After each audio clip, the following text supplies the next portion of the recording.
a protest against the confirmation of Brett Kavanaugh. Dan Sikowski spoke, and I was just sort of unimpressed with how few people there were because this is such an important issue. I did take some pictures. I'm the concerned citizen that you've had call before. We're now up to 21,000 followers, so if anyone's interested, concerned citizen on Facebook. But this Kavanaugh confirmation is just going to ruin civil liberties for years to come. I agree. And it's going to also destroy workers' rights. And it's going to destroy privacy rights. I mean, Brett Kavanaugh is a troglodyte. He's a throwback to the Lochner court, to the 1920s. He's prehistoric. Yeah. And this will be the Trump legacy when he's long gone. The court. It's just I'm so sorry for our children. Yep, the Trump-Pence legacy. Let's make it clear. Yep, I'm with you. Steve, thanks a lot for the call, and thanks for listening to us on WCPT there in Chicago.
Thank you so much for watching the Thom Hartmann Program, our program here on Free Speech TV. We really appreciate it. The main way that we support our program, that all of us who work here get our paychecks and that we keep the lights on and whatnot here.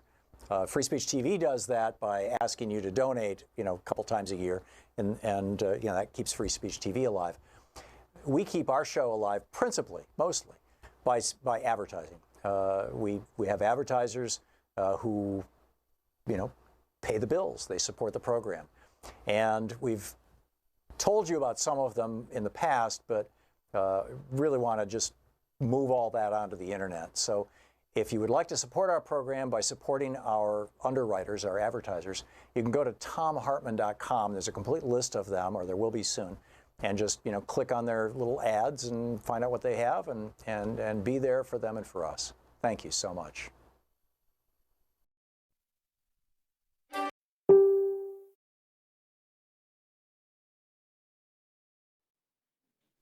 There are many people who are watching carefully. I'm going to make a suggestion to you today, and it won't be popular on either side of the aisle. If you believe that your public record is one that you can stand behind and defend, I hope that at the end of this, you will ask this committee to suspend until we are given all the documents, until we have the time to review them, and then we resume this hearing. What I'm saying to you is basically this. If you will trust the American people, they will trust you. But if your effort today continues to conceal and hide documents, it raises a suspicion. I'll close, Mr. Chairman. I know you're anxious.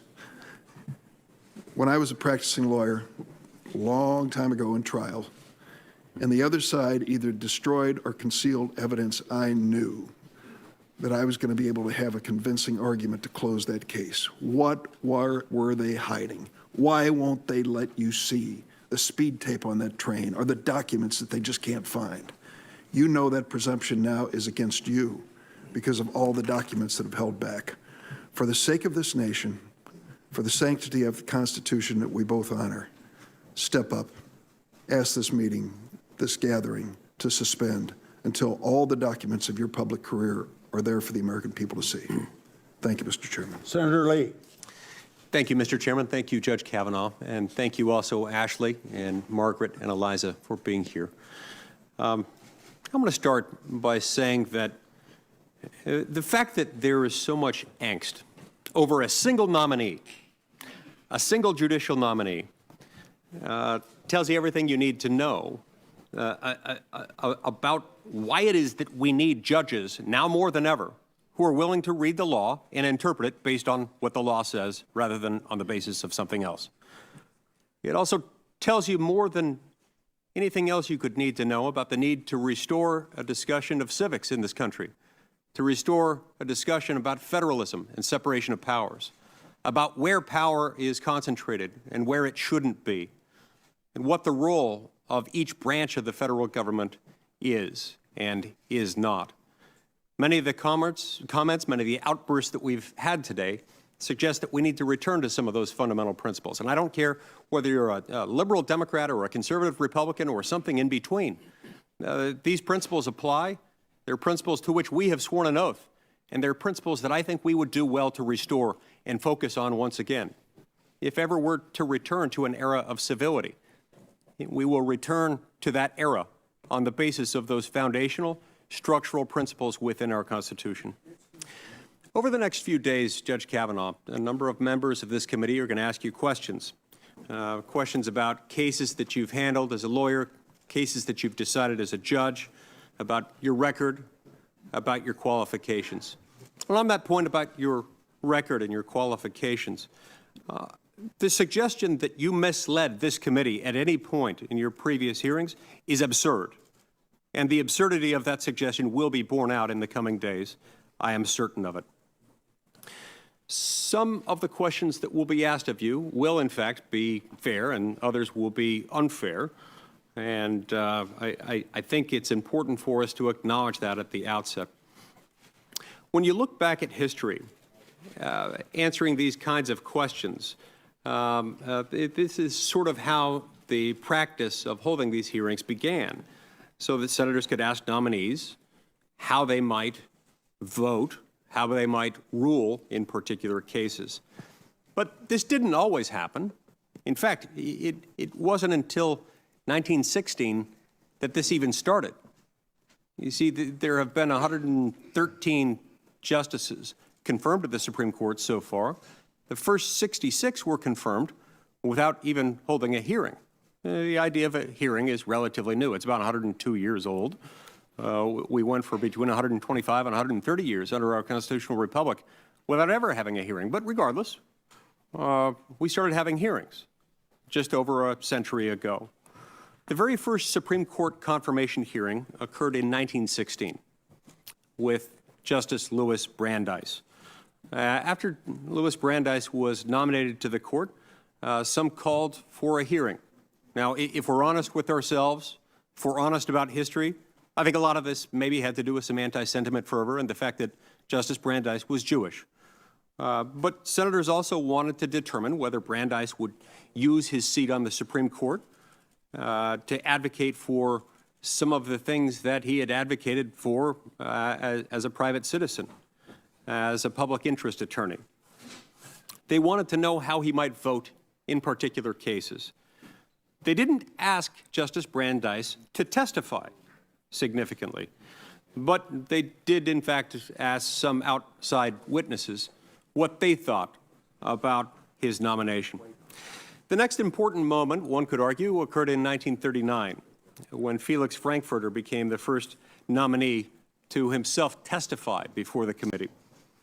At the time, Frankfurter was controversial in part because he was born overseas, but senators also worried that Frankfurter was a radical based on his defense of anarchists in court. So again, senators wanted assurance.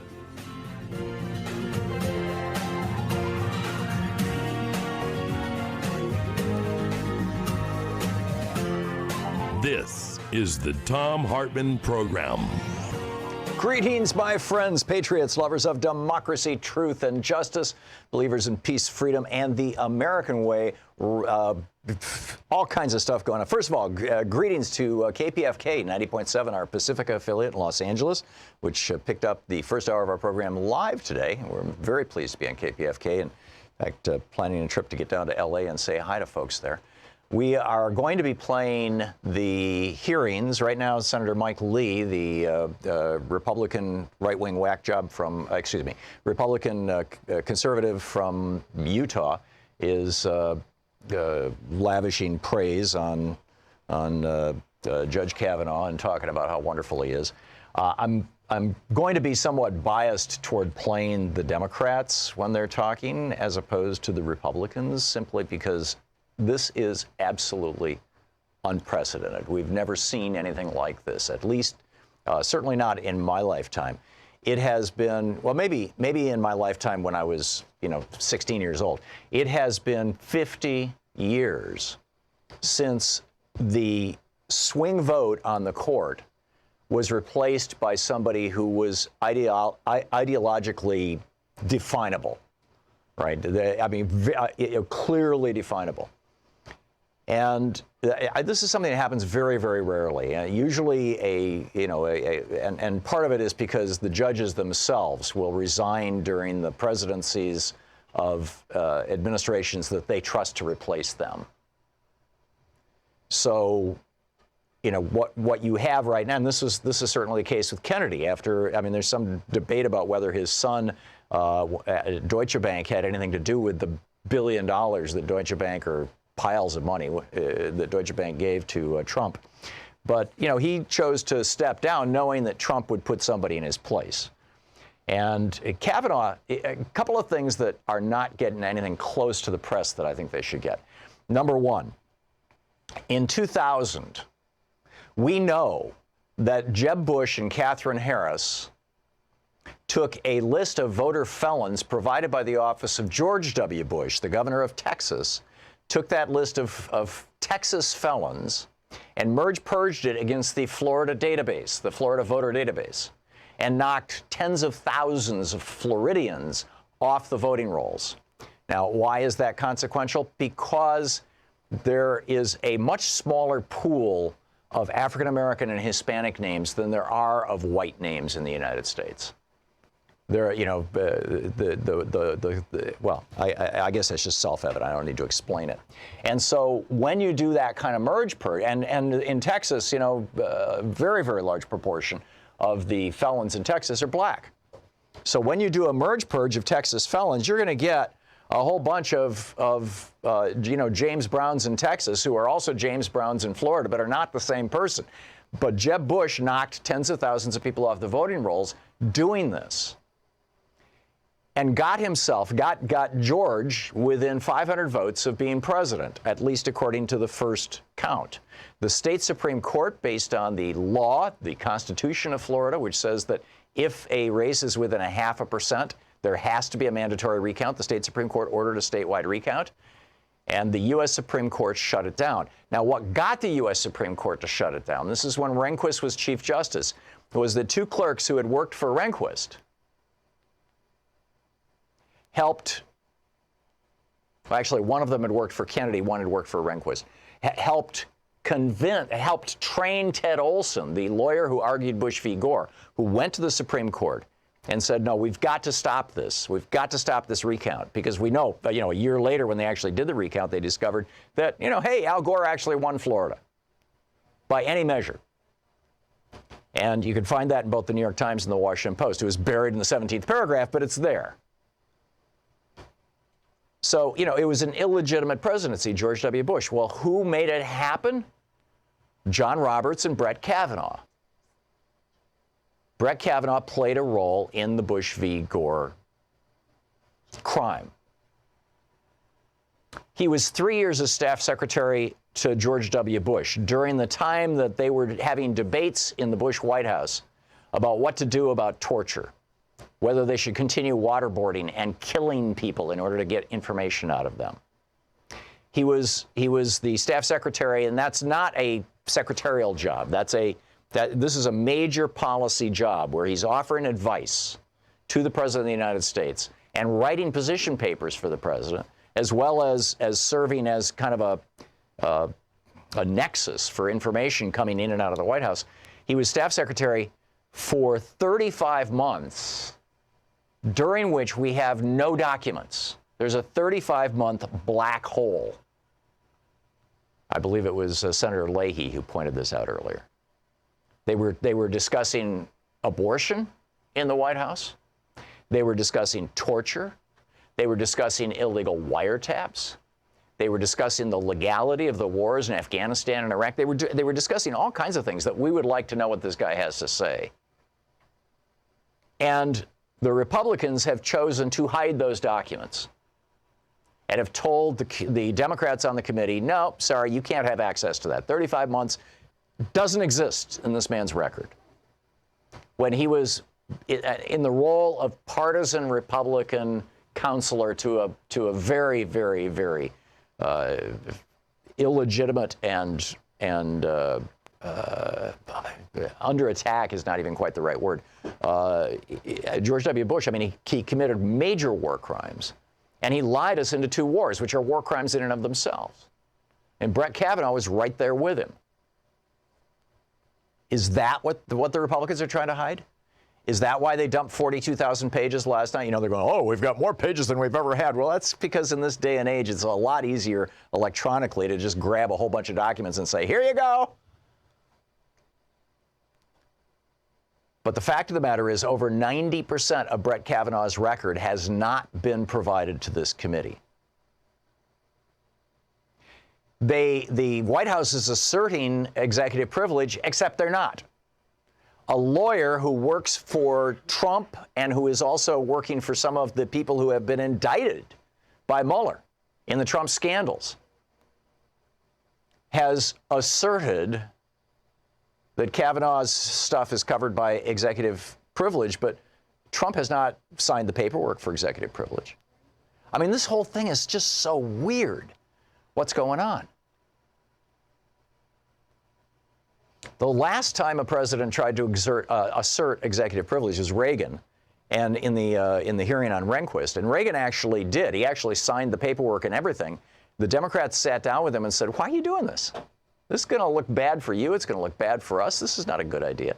And Reagan backed down. He says, "You're right. It should be an open process." Clearly, Trump is not going to do that. Well, actually, Trump hasn't even asserted executive privilege. It's a lawyer who works for Trump who's not even an employee of the government. And finally, when Kavanaugh came before the D.C. Circuit, or came before the United States Senate back in 2006, 7, 8, right around in there somewhere, to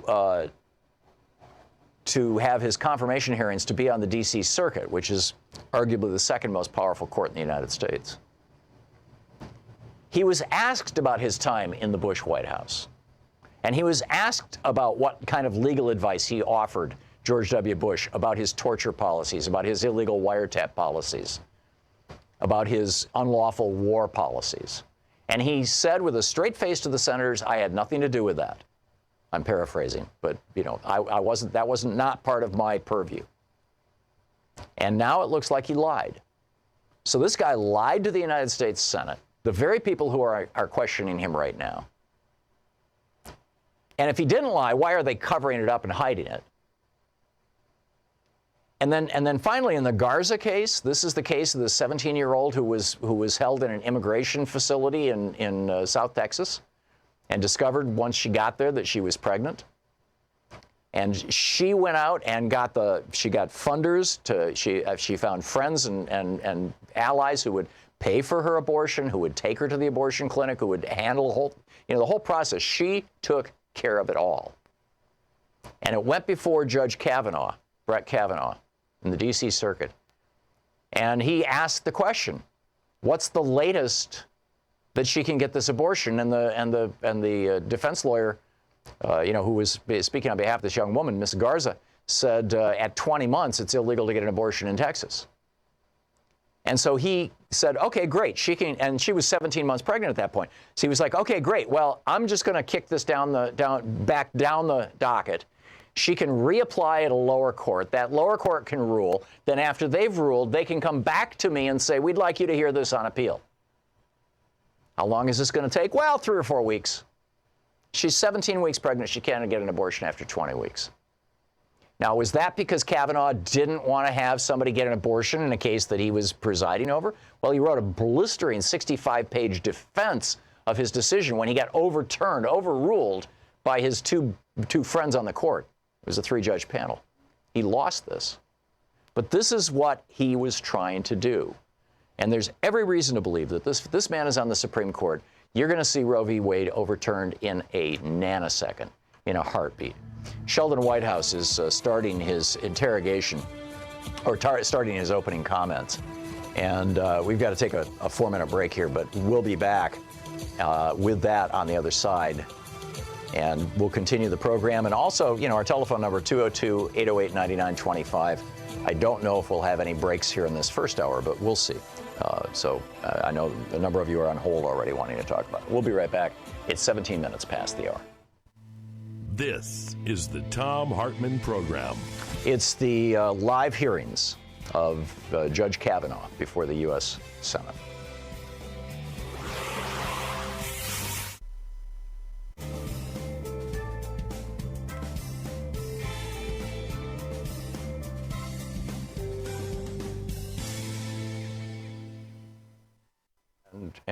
And I'm not hearing myself. And okay. And welcome back. Let me turn that up a little bit. There we go.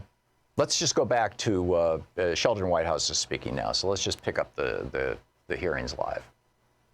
Every time, let me repeat, in 73 partisan decisions where there's a big Republican interest at stake, the big Republican interest wins. Every damned time. Thus, the mad scramble of big Republican interest groups to protect a Roberts 5 that will reliably give them wins. Really big wins sometimes. I note that when the Roberts 5 saddles up, these so-called conservatives are anything but judicially conservative. They readily overturn precedent, toss out statutes passed by wide bipartisan margins, and decide on broad constitutional issues that they need not reach. Modesty, originalism, stare decisis, all these supposedly conservative judicial principles all have the hoofprints of the Roberts all across their backs, wherever those principles got in the way of those wins for the big Republican interests. The litany of Roberts 5 decisions explains why big Republican interests want Judge Kavanaugh on the court so badly. So badly that Republicans trampled so much Senate precedent to push him through. So let's review the highlights reel. What do big Republican interests want? Well, first, they want to win elections. What has the Roberts 5 delivered? Help Republicans gerrymander elections. Veith v. Jubileer, 5-4, license to gerrymander. Help Republicans keep minority voters away from the polls. Shelby County, 5-4, and Bartlett v. Strickland, 5-4, and Abbott v. Perez, 5-4, despite the trial judge finding the Texas legislature actually intended to target and suppress minority voters.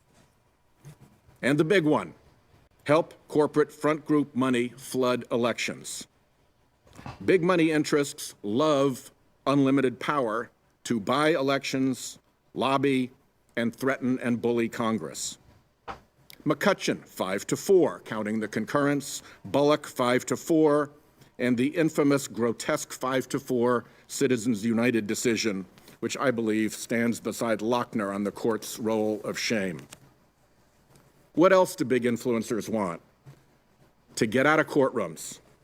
Big influencers hate courtrooms because their lobbying and electioneering and threatening doesn't work, or at least it's not supposed to. In a courtroom, big influencers used to getting their way have to suffer the indignity of equal treatment. So the Roberts 5 protects corporations from group class action lawsuits. Walmart v. Dukes, 5-4. Comcast, 5-4. And this past term, Epic Systems, 5-4. The Roberts 5 helps corporations steer customers and workers away from courtrooms and into mandatory arbitration. Concepcion, Italian Colors, and Rent-A-Center, all Roberts 5. Epic Systems.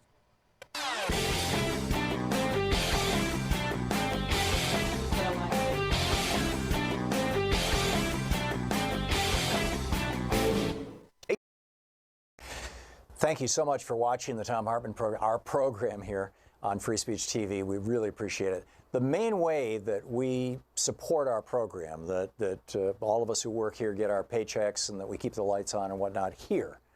Free Speech TV does that by asking you to donate, a couple times a year, and that keeps Free Speech TV alive. We keep our show alive principally, mostly, by advertising. We have advertisers who pay the bills. They support the program. And we've told you about some of them in the past, but really want to just move all that onto the internet. So if you would like to support our program by supporting our underwriters, our advertisers, you can go to thomhartmann.com. There's a complete list of them, or there will be soon, and just click on their little ads and find out what they have and be there for them and for us. Thank you so much. Welcome back. Sheldon Whitehouse is testifying or is speaking right now, his opening comments. He's talked about how the court, the Roberts 5 he's referring to it, the 5 Republicans on the Supreme Court have brought us gerrymandering for racial and political purposes, the suppression of voting rights, particularly along racial lines, Citizens United in McCutcheon, the ability to buy elections, forced binding arbitration, all things that help giant corporations. We'll go back and listen to Senator Whitehouse now. In the face of emerging climate havoc, there's the procedurally aberrant 5-4 partisan decision to stop the EPA Clean Power Plan. Pattern. Then come Roberts 5 bonus decisions advancing a far-right social agenda.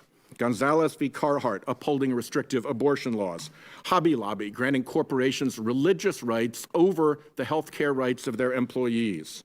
NIFLA letting states deny women truthful information about their reproductive choices. All 5-4, all Republican. Add Heller and McDonald, which reanimated for the gun industry a theory a former Chief Justice once called a fraud. Both decisions 5-4. This year, Trump v. Hawaii, 5-4, rubber stamping the Muslim travel ban. And in case Wall Street was feeling left out, helping insulate investment bankers from fraud claims, Janus Capital, 5-4. Pattern. No wonder the American people feel the game is rigged. Here's how the game works. Big business and partisan groups fund the Federalist Society, which picked Gorsuch and now you. As the White House counsel admitted, they insourced the Federalist Society for this selection. Exactly how the nominees were picked and who was in the room where it happened and who had a vote or a veto and what was said or promised, that's all a deep, dark secret. Then big business and partisan groups fund the Judicial Crisis Network, which runs dark money political campaigns to influence senators in confirmation votes, as they've done for Gorsuch and now for you. Who pays millions of dollars for that and what their expectations are is a deep, dark secret. These groups also fund Republican election campaigns with dark money and keep the identity of big donors a deep, dark secret. And of course, 90% of your documents are to us a deep, dark secret. Then, once the nominee's on the court, the same business front groups with ties to the Koch brothers and other funders of the Republican political machine file friend of the court or amicus briefs to signal their wishes to the Roberts Five. Who is really behind those friends is another deep, dark secret. It has gotten so weird that Republican justices now even send hints back to big business interests about how they'd like to help them next. And then big business lawyers rush out to lose cases, just to rush up before the friendly court pronto. That's what happened in the Friedrichs Janus episode. The U.S. Chamber of Commerce is the biggest corporate lobby of them all. For big coal, big oil, big tobacco, big pharma, big guns, you name it. And this year, with Justice Gorsuch riding with the Roberts Five, the chamber won 9 out of 10 cases it weighed in on. The Roberts Five since 2006 has given the chamber more than 3/4 of their total votes. This year, in all civil cases, they voted for the chamber's position fully 90% of the time. And in these 5-4 cases I've highlighted, 100%. People are noticing.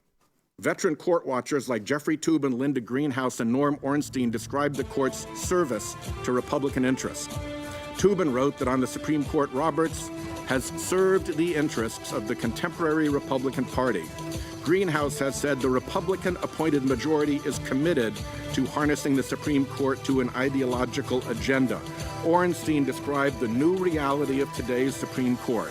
It is polarized along partisan lines in a way that parallels other political This is Sheldon Whitehouse, Senator Sheldon and Whitehouse. the rest of society in a Program. fashion Call 202-808-9925. We'll be back with more of the hearing, and in Senator Whitehouse in just a moment. The Supreme Court treats corporations more favorably than individuals compared to vice versa by a 7-to-1 margin. 49% of Americans think corporations get special treatment there. Now let's look at where you fit in. A Republican political operative your whole career who's never tried a case. You made your political bones helping the salacious prosecution of President Clinton and leaking prosecution information to the press. As an operative in the second Bush White House, you cultivated relationships with political insiders like nomination guru Leonard Leo, the Federalist Society architect of your court nominations.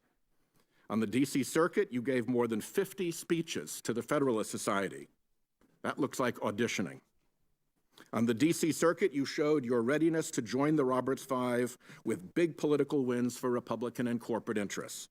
Unleashing special interest money into elections, protecting corporations from liability, helping polluters pollute, striking down common sense gun regulations, keeping injured plaintiffs out of court against corporations, and perhaps most important for the current occupant of the Oval Office, expounding a nearly limitless vision of presidential immunity from the law. Your alignment with right-wing groups who came before you as friends of the court, 91%. When big business trade associations weighed in, 76%. This, to me, is what corporate capture of the courts looks like. There are big expectations for you. The shadowy dark money front group, the Judicial Crisis Network, is spending tens of millions in dark money to push for your confirmation. They clearly have big expectations about how you'll rule on dark money. The NRA has poured millions into your confirmation, promising their members that you'll break the tie. They clearly have big expectations on how you'll vote on guns. White House counsel Don McGahn admitted, there is a coherent plan here where actually the judicial selection and the deregulatory effort are really the flip side of the same coin. Big polluters clearly have big expectations for you on their deregulatory effort. Finally, you come before us nominated by a president named in open court as directing criminal activity and a subject of ongoing criminal investigation. You displayed expansive views on executive immunity from the law. If you are in that seat, sir, because the White House has big expectations that you will protect the president from the due process of law, that should give every senator pause. Tomorrow we'll hear a lot of confirmation etiquette. It's mostly a sham. You know the game. In the Bush White House, you coached judicial nominees to just tell senators that they have a commitment to follow Supreme Court precedent, that they will adhere to statutory text, that they have no ideological agenda, end quote. Fairy tales. At his hearing, Justice Roberts infamously said he'd just call balls and strikes, but this pattern, 73-0 of the Roberts 5, qualifies him to have NASCAR-style corporate badges on his robes. Alito said in his hearing what a strong principle stare decisis was, an important limitation on the court. Then he told the Federalist Society, stare decisis means to leave things decided when it suits our purposes. Gorsuch delivered the key fifth vote in the precedent-busting and union-busting Janus decision. He too had pledged in his hearing to follow the law of judicial precedent, assured us he was not a philosopher king, and promised to give equal concern to every person, poor or rich, mighty or meek. How'd that turn out? Great for the rich and mighty. Apparently. Gorsuch is the single most corporate-friendly justice on a court already full of them, ruling for big business interests in over 70% of cases and in every single case where his vote was determinative. The president early on assured evangelicals his Supreme Court picks would attack Roe v. Wade. Despite confirmation etiquette assurances about precedent, your own words make clear you don't really believe Roe versus Wade is settled law, since the court, as you said, can always overrule its precedent. Mr. Chairman, we've seen this movie before. We know how it ends. The sad fact is that there is no consequence for telling the committee fairy tales about stare decisis and then riding off with the Roberts 5, trampling across whatever precedent gets in the way of letting those big Republican interests keep winning 5-4 partisan decisions. 73-0, Mr. Kavanaugh, every damned time. Thank you, Mr. Chairman. Yeah. Senator Cruz. Chairman, I have some documents to support this. May I ask unanimous consent they be entered into the record? They without objection, Thank so you. entered. Thank you, Mr. Chairman. Judge Kavanaugh, welcome. Welcome to your family, to your friends, demonstrating your good judgment. Your wife was born and raised in West Texas, and you and she have been friends of Heidi and mine for 20 years. Thank you for your decades of public service. And I'm sorry that your daughters had to endure the political circus of this morning. That is, alas, the world that is Washington in 2018. I want to discuss what this hearing is about and what it's not about. First, this hearing is not about the qualifications of the nominee. Judge Kavanaugh is, by any objective measure, unquestionably qualified for the Supreme Court. Everyone. And welcome back. The oily, unctuous Senator Ted Cruz is now speaking. And as I said earlier, what we have heard up to this point, until the Republicans say, okay, we'll let you see the 90% of the documents associated with Brett Kavanaugh that we're hiding from you and the public, I don't really have an interest in hearing from them. I know what they're going to say. They're going to say, oh, it's more documents than ever. But, you know, there's a 35-month hole from when he was in the White House. His positions on abortion and many other issues. I mean, Sheldon Whitehouse was absolutely brilliant. He went through these 73 different decisions since John Roberts was put on the court that were of big consequential issues that the Republican Party has taken a position on. Gerrymandering, voting rights, Citizens United, McCutcheon, arbitration, blocking the EPA's clean air rule, guns, abortion, the travel, the Muslim ban, helping the investment bankers avoid liability. He went through all of these things and pointed out that the Roberts 5, these were all 5-4 decisions, 100% of them, 73 major decisions. In virtually all of them, the Supreme Court was involved. And I mean, it was just White House's testimony was just breathtaking. Sean and Nate, I want to get a clip of that at some point that we can play in the future, because it was just astonishing. And now, as I said, you've got Ted Cruz up there talking about how he and Brett Kavanaugh go back years and years. They've known each other for 20 years, and they're good old boys, and they're just going to do whatever they want. So anyhow, let's pick up some of your phone calls here. Rob in Mountain Iron, Minnesota. Hey, Rob, what's on your mind today? Rob, you watching the hearings? You with us? Do we have Rob potted up? Rob's on line 1, sure. Oops, I just dropped Rob. Sorry. Dave in Federal Way, Washington. Dave, can you hear me? Yeah, I can hear you, Tom. Okay, Dave, you're on the air. Yeah, Ted Cruz is also oleaginous to quote Benjamin Disraeli. Hey, but that's not. I want to talk about Brett Kavanaugh, and instead of insulting the man, I'm going to just say what me and Brett Kavanaugh have in common. All right, during George Bush's tenure as president, I came to the conclusion that this country is headed towards fascism. It's headed towards a state, état est moi, as Louis XIV said. The state is me, okay? And this Kavanaugh knows what side of the bread is buttered for him, okay? He is here's a scenario. I'm thinking President Trump could have Special Counsel Robert Mueller actually arrested. Like, remember Archibald Cox? The FBI seized his office and seized his papers, but they didn't arrest him. Right. Trump could go one further and actually arrest Robert Mueller and then claim there is some left-wing conspiracy to do violence. That could be aided by the intelligence services of China and Russia, and Trump could declare a... Yeah, this is kind of a variation on what just happened in the Philippines, where Duterte just arrested his second opposition politician. Yeah, Tom, you know what's going on. You know what's going on. And again, this is, this isn't high. I'm not insulting anybody. I came to this conclusion when I was working in the intelligence agencies and when Bush was president. Obama just chose not to go down that route. Obama didn't do anything to solve the problem, but he just chose not to go that authoritarian route. That door is open, and Trump and his minions are going to step right through, and everything this country was founded upon might as well just be thrown in the dumpster of history.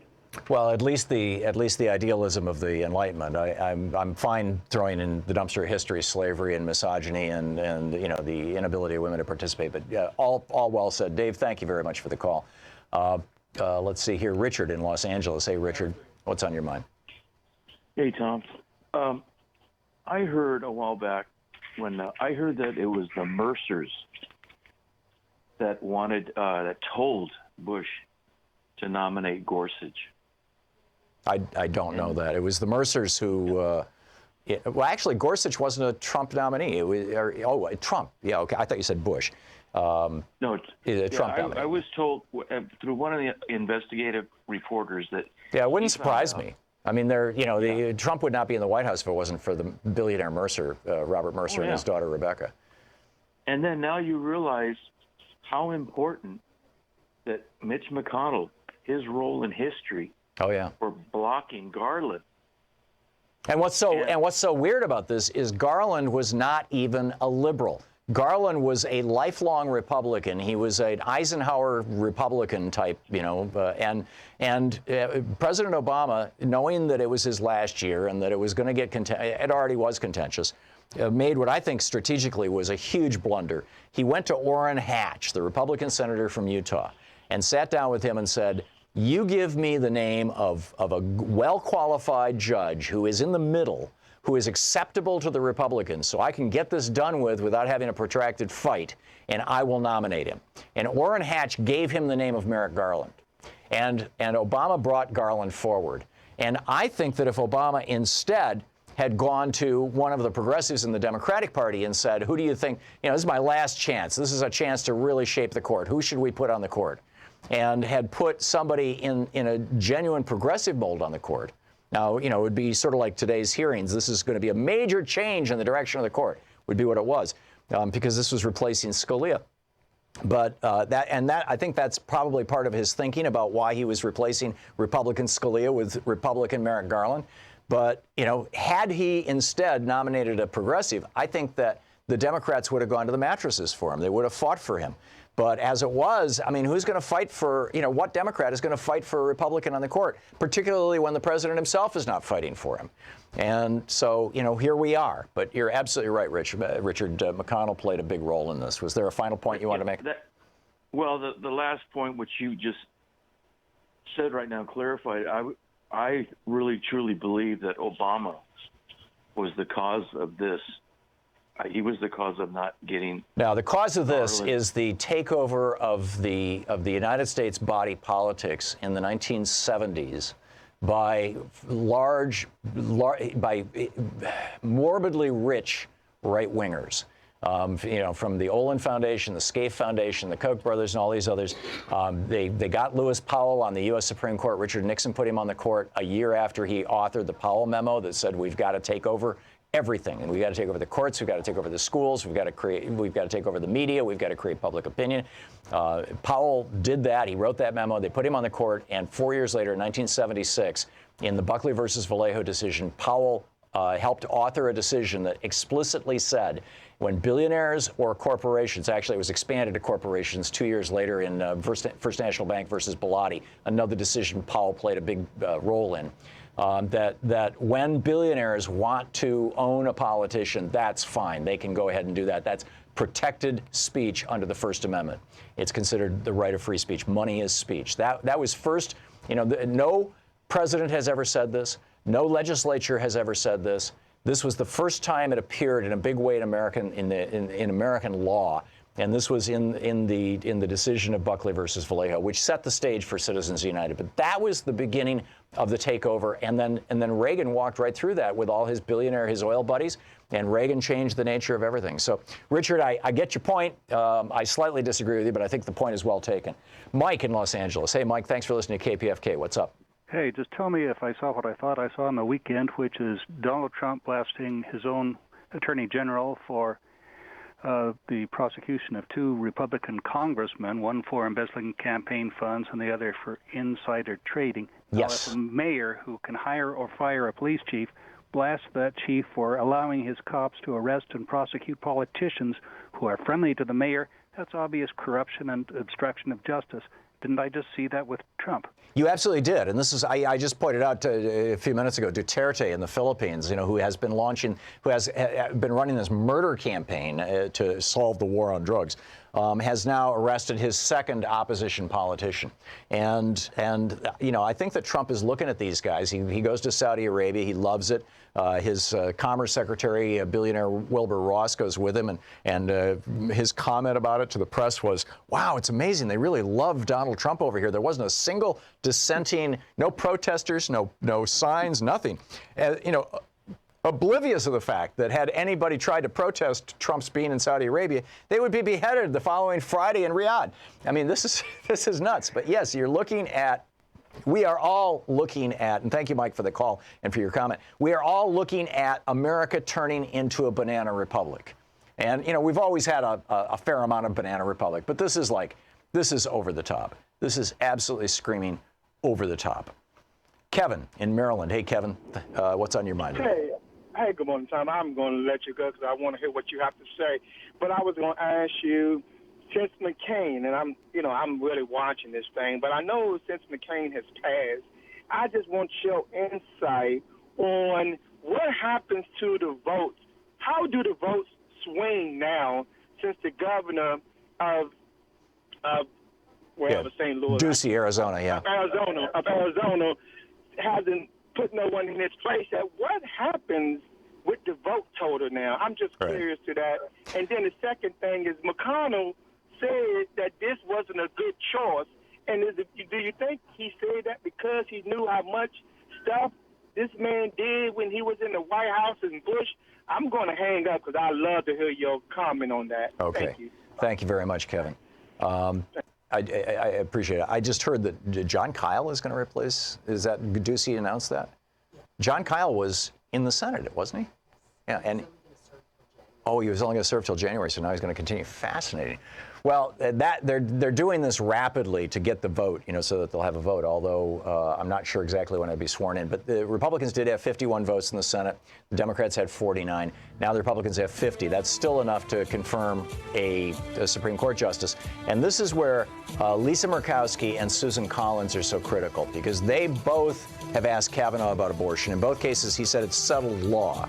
Now, that doesn't mean that he's not willing to overturn it. In fact, he didn't say that. He gave them happy talk. What he should have said was they were correctly decided. That means he's not going to overturn them. He's not saying that. So we need to reach out to them. You're listening to Thom Hartmann. Visit thomhartmann.com for audio and video archives. And you can call Senator Murkowski and Senator Collins at 202-225-3121 if you want to share your thoughts on the Kavanaugh nomination, because they're the ones who could stop this.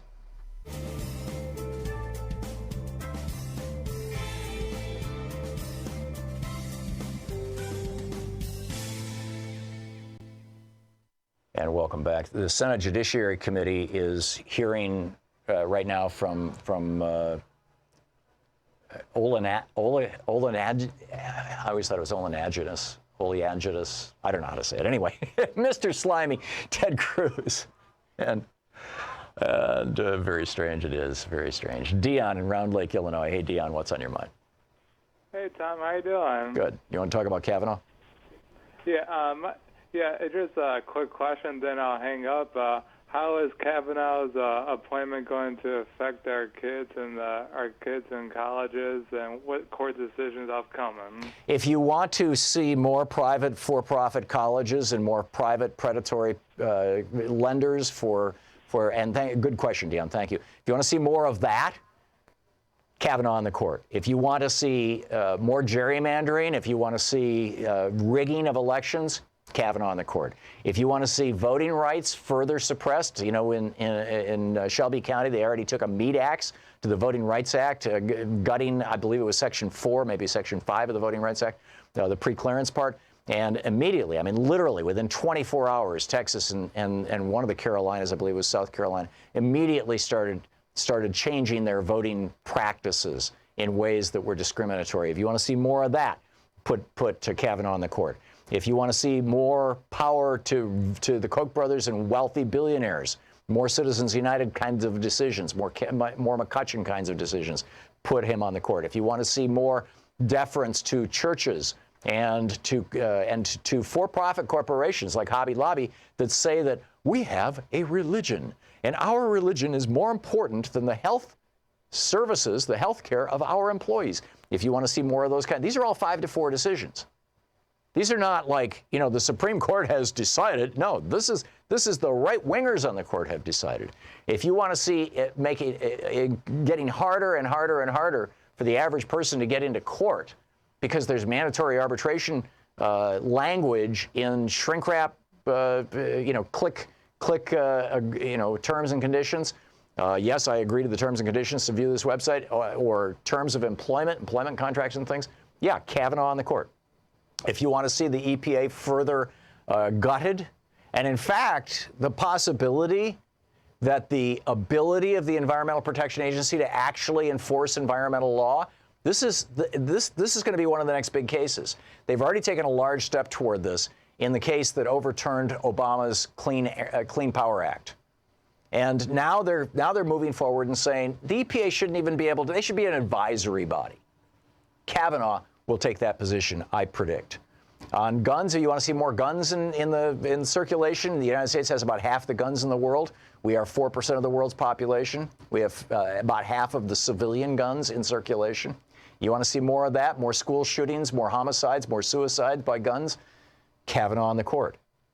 If you want to see abortion outlawed in half the states, put Kavanaugh on the court. He's going to say, oh, no, Roe v. Wade was, it may be settled law, but it was settled, it was inappropriately decided.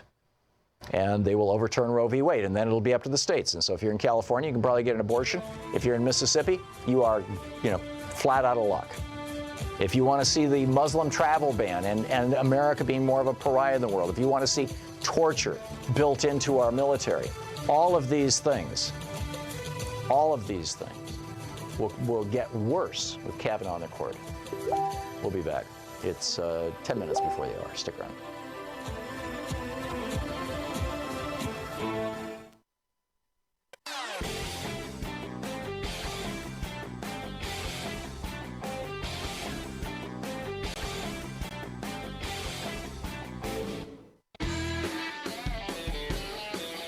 Welcome back. It's 10 minutes before the hour in Chicago for our, particularly for our listeners, WCPT, the blowtorch station in Chicago that carries our program.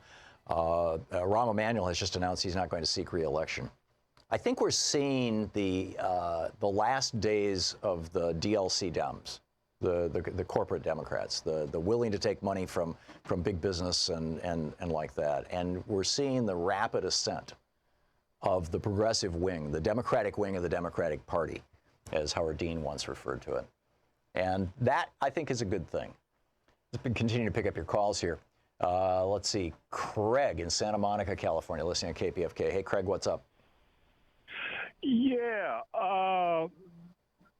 You had mentioned some things that involve the Bush administration and its illegality, and I'm wondering, if indeed Supreme Court justices above the law, are they capable to be impeached as well? And if so, how would that look? Or how would that, who would be responsible for that process? And what would that look like? Yeah, it's a great question. It's late. Yeah, it's late. Thank you, Craig. It's laid out in the Constitution, and and it's only happened, to the best of my knowledge, once. And I don't believe that there was a conviction in the Senate. And I want to say it was Chase, but I'm probably wrong on that. But it was back in the 1790s or the early 1800s. It was real early in the Republic that there was a Supreme Court justice who was impeached. But it has to originate in the House of Representatives. Somebody has to introduce articles of impeachment. The articles of impeachment are debated and then voted on. If the House of Representatives votes to impeach, then it goes to the United States Senate, where a trial is held. An actual trial, as if it was a court of law. And the Chief Justice presides over that trial in the Senate. And that would be John Roberts right now. And then if the Senate votes to convict, and I believe it requires 66 votes. It requires a 2/3 vote to convict in the Senate. Then that person is removed from office. It's the same process that you go through with the president. It's the same process you go through with any federal official. So I'm not holding my breath for that, but there is so much going on right now. Christine in Ashland, Oregon. Hey, Christine, what's on your mind today? Hi, Tom. I'm just taking you off speakerphone. Oh, gosh, I guess I'm not. Yes, I am. Okay. First, I love all the information that you put out, and it's wonderful. But I am wondering, I also heard that you have some numbers and senators to call to keep this guy off the court. Yeah. The number for the switchboard for the Senate is 202-225-3121. 202-225-3121, and just ask for whichever senator you want. Oh, thank you. My suggestion would be, first of all, you've got 3 Democratic senators who we're all concerned about. And that would be Manchin in West Virginia, Heitkamp in one of the Dakotas, and McCaskill. Yeah, McCaskill in Missouri. If Lisa Murkowski and Susan Collins, the Republicans from Alaska and Maine, if they don't vote for Kavanaugh because of their opposition to his position on abortion, if they're lost, and Mitch McConnell can pick up these 3 red state Republicans who are in re-election battles right now in very, very red states, then he can still get Kavanaugh confirmed. But if the 3 Democrats, if 2 out of the 3 Democrats refuse to go along with this, and if both Murkowski and Collins, the 2 pro-abortion rights Republicans, refuse to vote for Kavanaugh, then you could stop this thing in its tracks. And so those would be the people that I would call. Those 5 would be the ones that I'd call, and the phone number is 202-225-3121. So, that's where I would go with that. Al in Buffalo, New York. Hey, Al, what's up? Hey, I think this whole thing is a result of, number one, Citizens United, but number 2, our failure to look at a party that was the most productive Congress that under the Democratic control, when they had control, they only had control for 6 months, Tom, and then Ted Kennedy died. But yeah, it was a total of 74 legislative days, actually, that Obama had a veto-proof Senate. Home buyers credit, the cash for clunkers, the Recovery and Reinvestment Act, you know, the massive highway transportation bill, student loan forgiveness programs, weatherization programs. I mean, I can go on and on. Yep. And I want everybody to Google the 111th Congress, because there is so many bills that never, when the Republicans got control of the House, okay? Right. They blocked everything. And then I heard Grover I think it was Grover Norquist who says their number one goal was to shrink the government so small as to drown it in a bathtub. Yeah, he said that to Mara Lawson on NPR back in 2002. Right, and then did you notice how they didn't allow any bill to go to the floor for an up or down vote? Yep.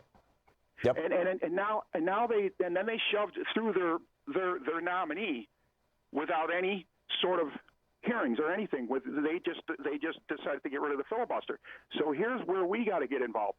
We have to pick up the pieces and realize that we created Donald Trump because of the purity test. We have to stop with the purity test. We have to elect Democrats straight down the line. No more purity test, because that's exactly what. Yeah, I absolutely agree with you. If I was in West Virginia, I would vote for Joe Manchin, even though he and I disagree on a number of things. And obviously, the first vote that a member of the House or Senate makes is the most important vote in that term, and that's their vote for their leadership. And I agree. And we've got to have more Democrats in there. Republicans didn't get here by saying, "Oh, every Republican has to be a Tea Party member." Although eventually it is kind of moving in that direction, and I think, frankly, the Democratic Party is moving in that direction too. That people are waking up. They've always been progressive. See, they're the party that wants. Oh, I know the corporate era of Democrats. You know, Lyndon Johnson would have been horrified. And Franklin Roosevelt would is rolling in his grave. The corporate era of Democrats has been relatively brief. It's been more or less 20 years, and it's fading out, and it's being replaced by Democrats going back to their Democratic roots, which is a really good thing. Al, thanks for the call. We'll be back. You're listening to Thom Hartmann. Not for us to rush from UN headquarters in New York. I'm Luke Vargas with your world in 2 minutes. A new week brings mixed news for Iran. Chairman, I've heard calls for regular order. I'd like to respond to Senator Booker. Senator Booker, I think that I respect very much a lot of things you do, but you spoke about my decency and you spoke about my decency and integrity, and I think you are taking advantage of my decency and integrity. So.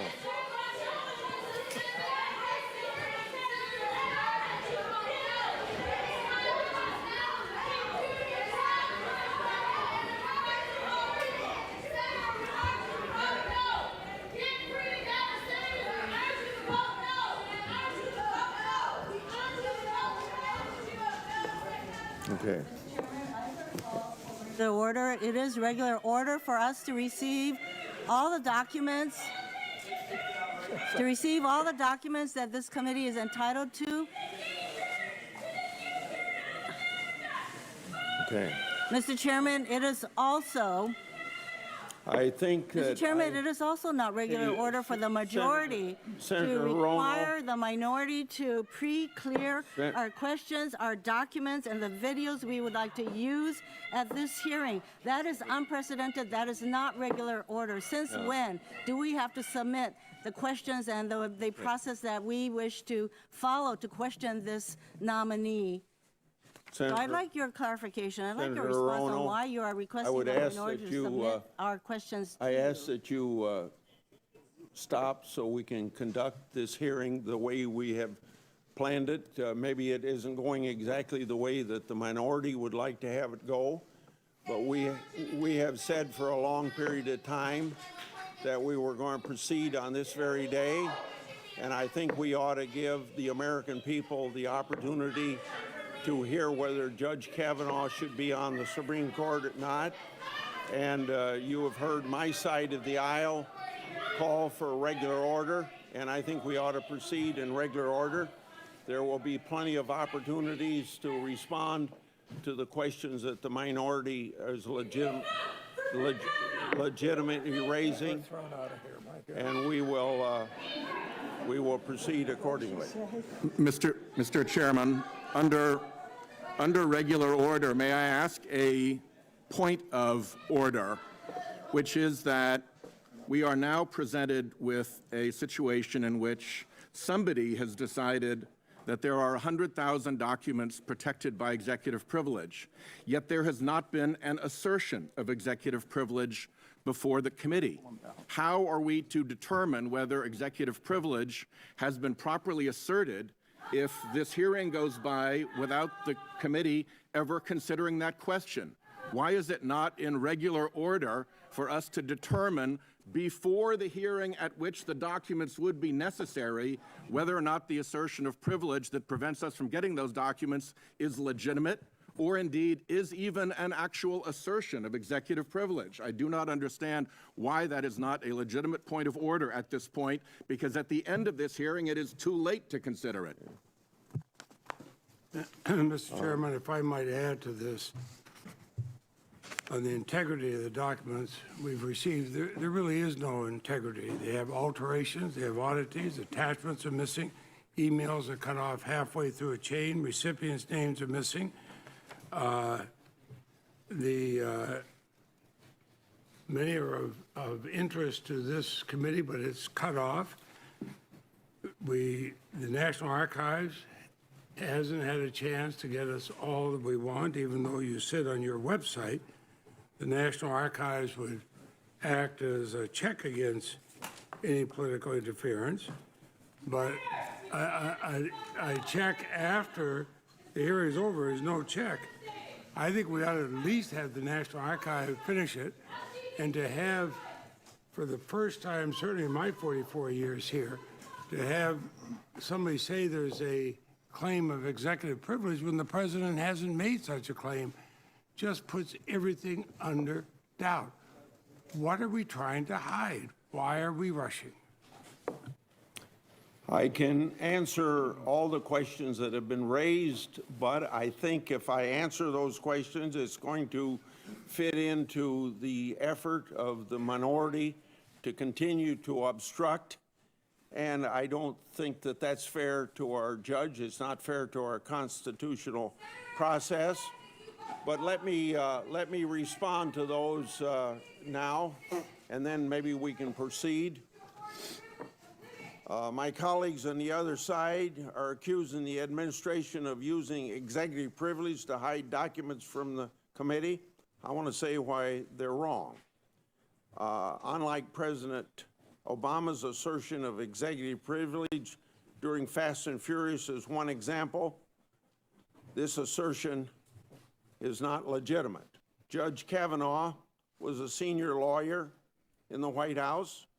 He advised the president on judicial nominations, provided legal advice on separation of powers issues, and handled litigation matters.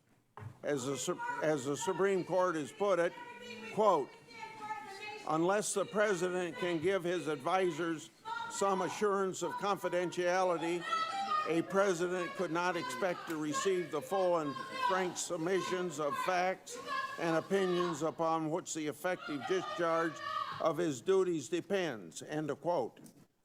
The issues Judge Kavanaugh worked on are exactly the sort of issues that require, according to the Supreme Court, some assurance of confidentiality.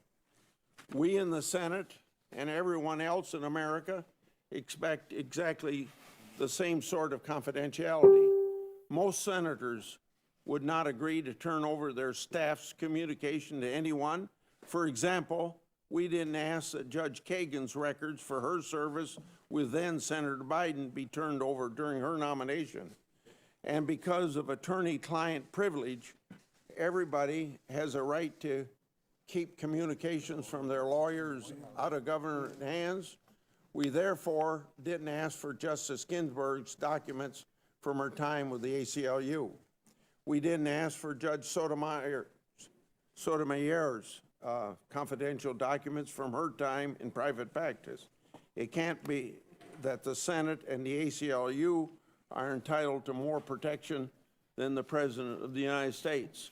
And then I will speak to the fact about 42,000 pages. Last night, we received additional documents for the committee's review. These were documents we requested before the hearing, and we received them before the hearing just as we requested. The majority staff began reviewing the documents as soon as they arrived and has already completed its review. There is thus absolutely no reason, that's no reason to delay the hearing. We have received and read every page of Judge Kavanaugh's extensive public record. This includes 12 years.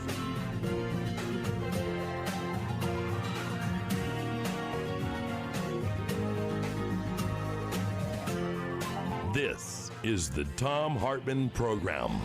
Welcome back. Thom Hartmann with you. On the line with us is Dawn Legans. She's the Executive Vice President of the Planned Parenthood Federation of America. PlannedParenthood.org is the website. Dawn, L-A-G-U-E-N-S, is her Twitter handle, or PPFA. Dawn, welcome to the program. Hi, Tom. We played a good chunk of the hearings this morning, and of course I've been watching it since I got up this morning. I'm curious your thoughts on what's going on with this whole. Geez, I don't know how to characterize it. Circus seems way too tame for what's going on right now in the Senate Judiciary Committee.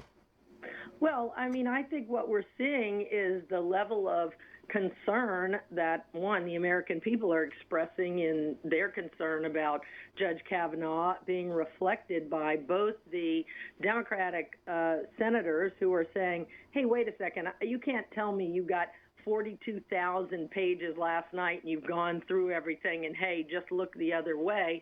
And a lot of, obviously, individuals, primarily women from what I can tell, who realize that safe legal abortion, which has been a right in this country for decades, is really literally on the line. And so I think it reflects the grave moment we're in, where this court could tip away from the will of the American people for decades to come.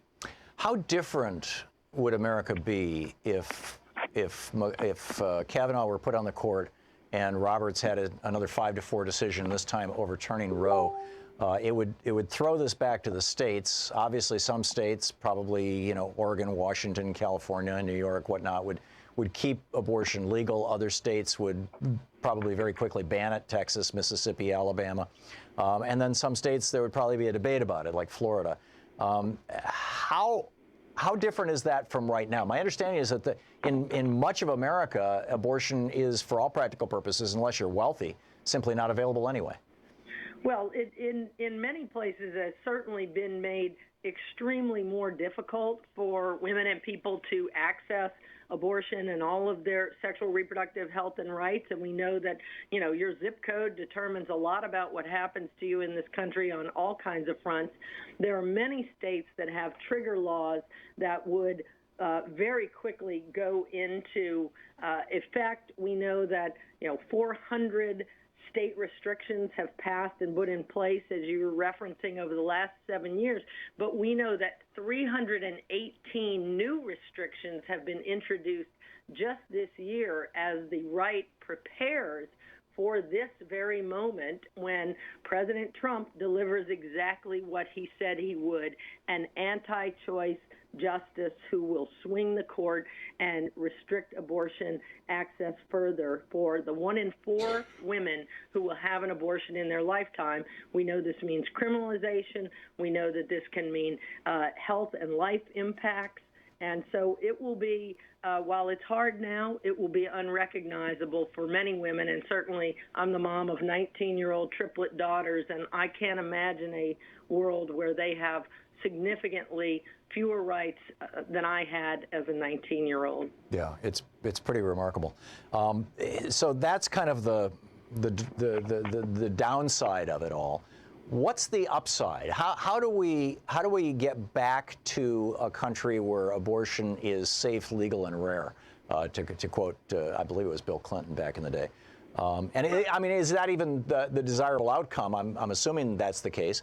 And you know, what are the things, Dawn, that you think would move us in that direction? Well, let's just make clear that Brett Kavanaugh, in addition to having ruled in cases where it's clear that he is anti-abortion, that he worships former Chief Justice Rehnquist, who is one of two dissenters, only two dissenters in the Roe decision. He's also ruled against contraceptive access and letting your boss decide if you should be able to have birth control. And the thing is, what we know works is what we've been doing, which is making contraception more available.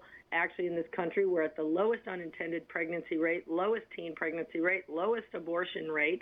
Abortion is very safe, one of the safest medical procedures, and one, obviously, that many women avail themselves of during their lifetime. And you know, how we get back to that is we have politicians who actually match up with the people. 70% of Americans say they want Roe v. Wade to stay in place. So how is it that we have these states, these state legislatures, and these senators who would tilt the court in a way that would get rid of the Affordable Care Act and the 62 million women who are benefiting from no copay birth control and cancer screenings, as well as now making it a country where it is even harder and criminalized, and women are at risk and families are more at risk. So, you know, I mean, there's no silver lining on Brett Kavanaugh, I'll tell you that, but I do think people are really speaking out. They're really woken up about this and all the issues that are at stake. And of course, we know that in November, a lot of them are going to be expressing their opinions, and I hope that if nothing else, this has been a wake-up call for that. You know this issue much better than I, and I'm looking at what happened with Ireland.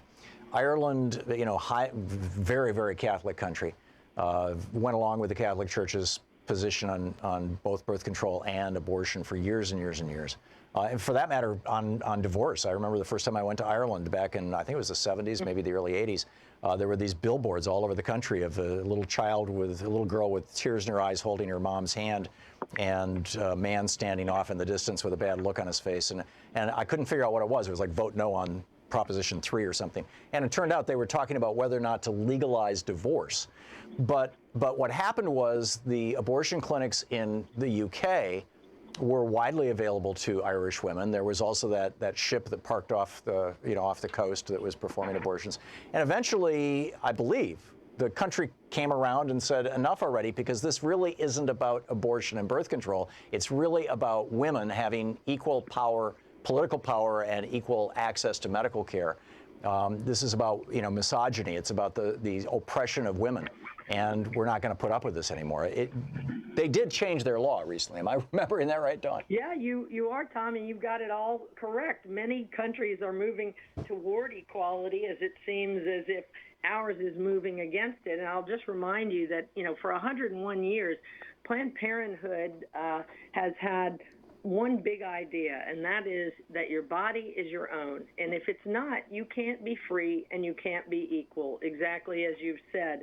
And, you know, I actually think that what we are seeing, of course, again, is a far-right part of the Republican Party holding them hostage through that primary system so that, again, so many people who are elected are so out of touch and out of whack with what their actual constituents believe and what women in this country believe. We know that fewer than 28% of women support Kavanaugh being on the court. I mean, that is a massive disconnect between the hearings that you're seeing and what the Republican leadership there is trying to do and how people really feel. But I do think it is a reaction to the progress that women have made, to the progress that people of color have made in the march toward freedom and equality, and this is part of that backlash. But I don't think that people are going to put up with it, but I would hate to see us have to first experience again a world where women and doctors are going to jail, a world that we see where fewer and fewer women in states like Texas and Oklahoma and Indiana are able to get care spread to other states. And so we've got to have everyone who is listening, now is the time. This is a 911 moment where people have got to call their senators, every senator, and hold them accountable and say this is not the America they want. And that you can do that at 202-224-3121, 202-224-3121. There you go. Dawn LeGans, the Executive Vice President of the Planned Parenthood Federation of America. Am I saying your name right, Dawn? Yes, you are. Okay. The first one ever. Okay, great. PlannedParenthood.org, of course, is the website. Dawn, thanks so much for being with us today. Bye, Tom. Great talking with you. And let's all hope for the best here. And work for the best. And work for the best. 202-224-3121. We'll be right back. This is the Thom Hartmann Program. Back with more of the news of the day and your calls right after this.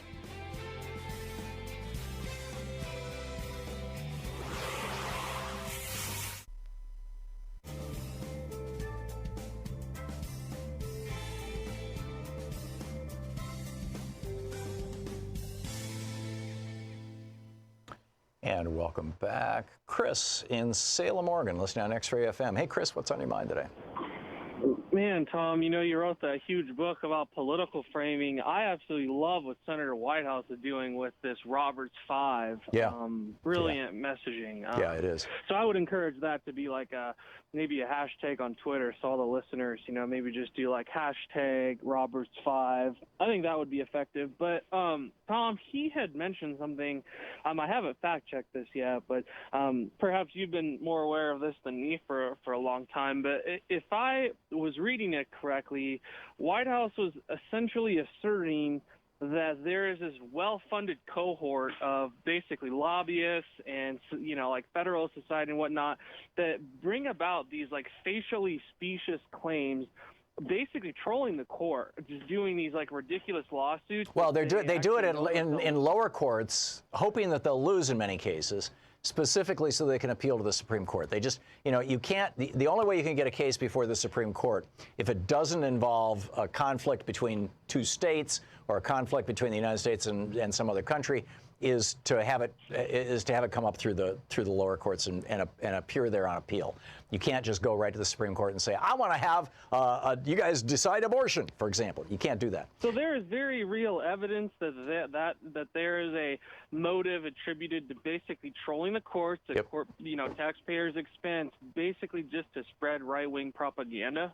Well, that's going on too. I mean, that's going on too. No, like the rabbit went that deep. Thanks, Tom. Yeah. Okay. Thanks a lot for the call, Chris. Good to hear from you. And let's see here. Les in Puyallup. I don't know how to say it, Les. Puyallup, Washington. Hey, Les, what's up? Yes. Thank you, Sean. Puyallup, Washington, the Western Washington State Fair going on right now. Cool.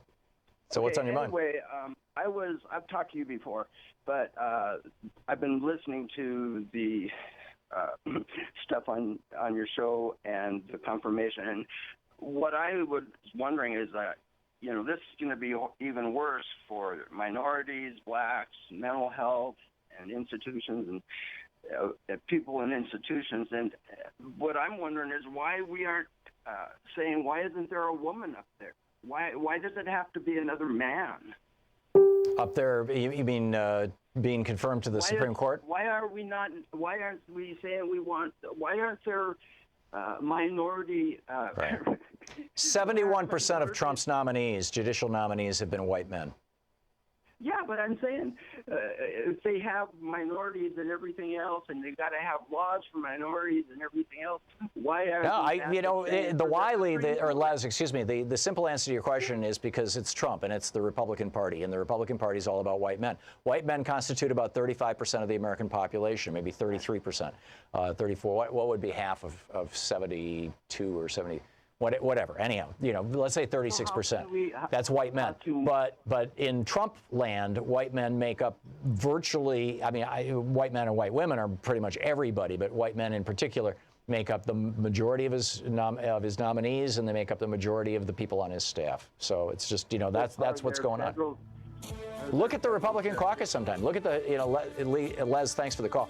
Look at the pictures of the GOP, all the Republican House members, all the Republican Senate members. It's white men. That's, by and large, old white men, although they're really working hard to get these young guys like Kavanaugh into positions of extreme power where they can do damage for generations. We'll be right back.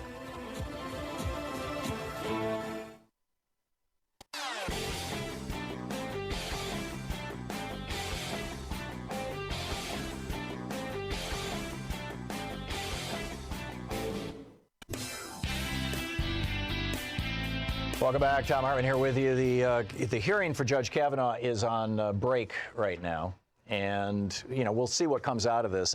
It was interesting to watch Grassley this morning, and I'm curious your thoughts if you watched this or even listened to it. But I think watching it was particularly informative because his face, Chuck Grassley is not the master of the poker face, and I think as he's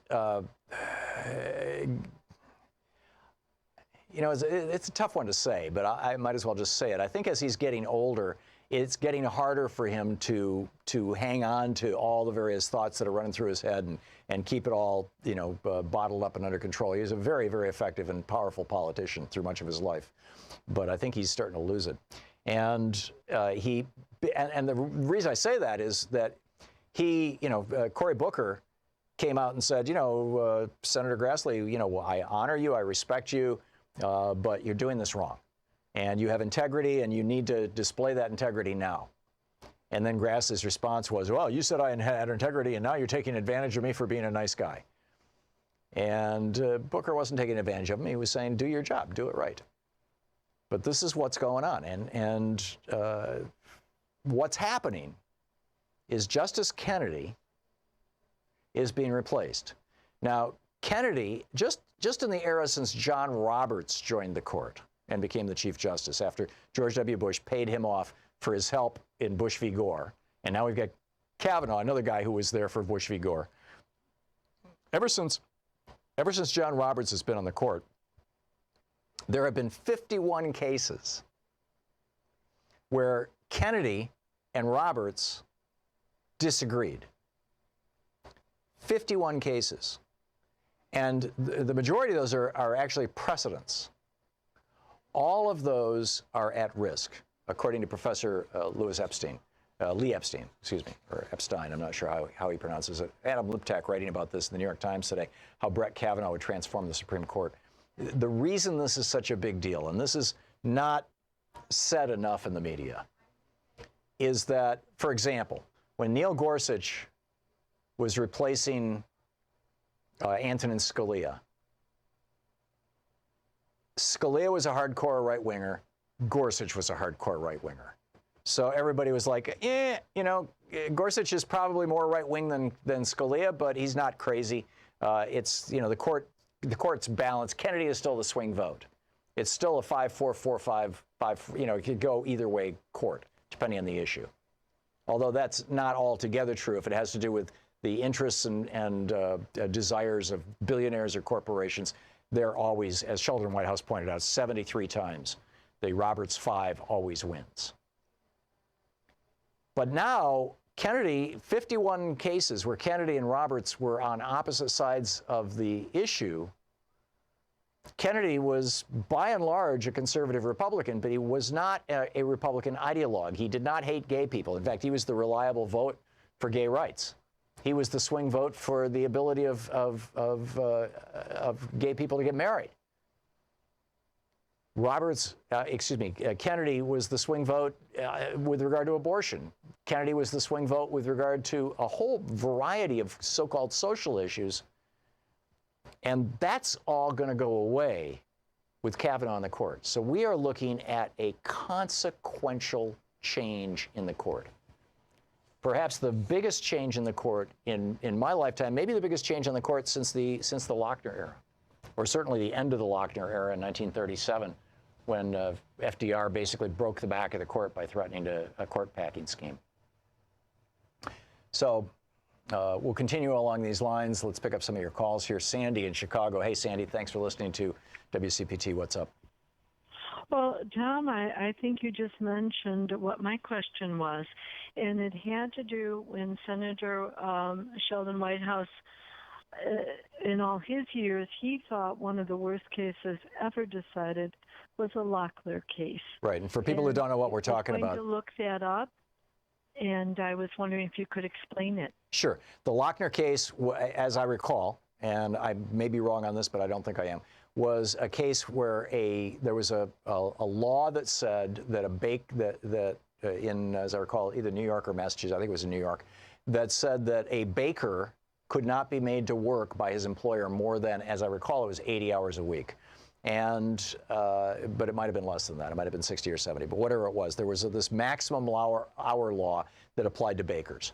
And this guy by the name of Lochner, who was a baker and who had been put up by a bunch of right-wingers to challenge this law, sued before the Supreme Court. And the Supreme Court said that the law was unconstitutional because it interfered with the right of Mr. Lochner to negotiate a contract with his employer. So if he wanted to work extra hours, whether he was paid or not, that was his right. And and that kicked off the Lochner era. There's a whole series of these cases that had to do with, they struck down the child labor law. They struck down the Industrial Recovery Act, which included the child labor law, included the right to unionize. They struck that down, included the minimum wage. They struck that down. The court kept striking down these parts of the New Deal over and over and over again. And this was a court that was largely stacked during the administrations of Warren Harding, Calvin Coolidge, and Herbert Hoover, the three Republicans who brought us the Great Depression. And, it was in response and reaction in some ways to Teddy Roosevelt's progressive impulses. So in any case, did I answer your question, Sandy? Yes, you did. Now I understand why he brought that up, because obviously the ramifications of that decision then seriously changed our society. If you really get down to it. Yep, and it was overturned. It was overturned in 1937 by the Supreme Court. They overturned themselves, or they overturned the Lochner a whole bunch of those decisions. Sandy, thank you for the call. Thanks for listening to WCPT. We'll be back. The Senate Judiciary Committee, I believe, is in break. Maybe not. Maybe they've come back. We'll check it out right after this. Stick around. You're listening to the Thom Hartmann Program. Call 202-808-9925. Amy Klobuchar is testifying. We'll be back with that after this.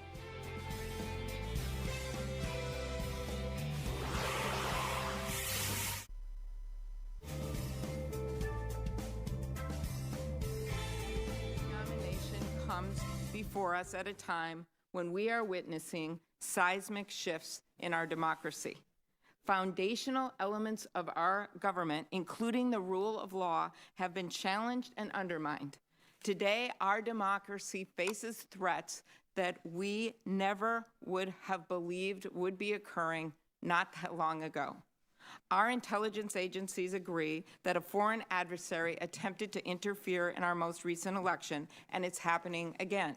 In the words of the President's Director of National Intelligence, the lights are blinking red. There is an extensive ongoing investigation by a special counsel. The President's private lawyer and campaign chairman have been found guilty of multiple federal crimes. The man appointed as special counsel in this investigation, a man who has served with distinction under presidents from both parties, has been under siege. The dedicated public servants who work in our Justice Department, including the Attorney General and the FBI, have been subjected to repeated threats and have had their work politicized and their motives questioned. In fact, just this past weekend, federal law enforcement was called out, was rebuked by the President of the United States for simply doing their jobs, for prosecuting 2 white-collar defendants, one for insider trading, one for campaign theft. Why? Because the defendants were personal friends and campaign supporters of the President of the United States. As a former prosecutor, as someone who has seen federal law enforcement do their jobs, This is abhorrent to me. So no, this is not normal. And the last branch, the third branch of government, our courts and individual judges have been under assault, not just by a solitary disappointed litigant, but by the President of the United States. Our democracy is on trial.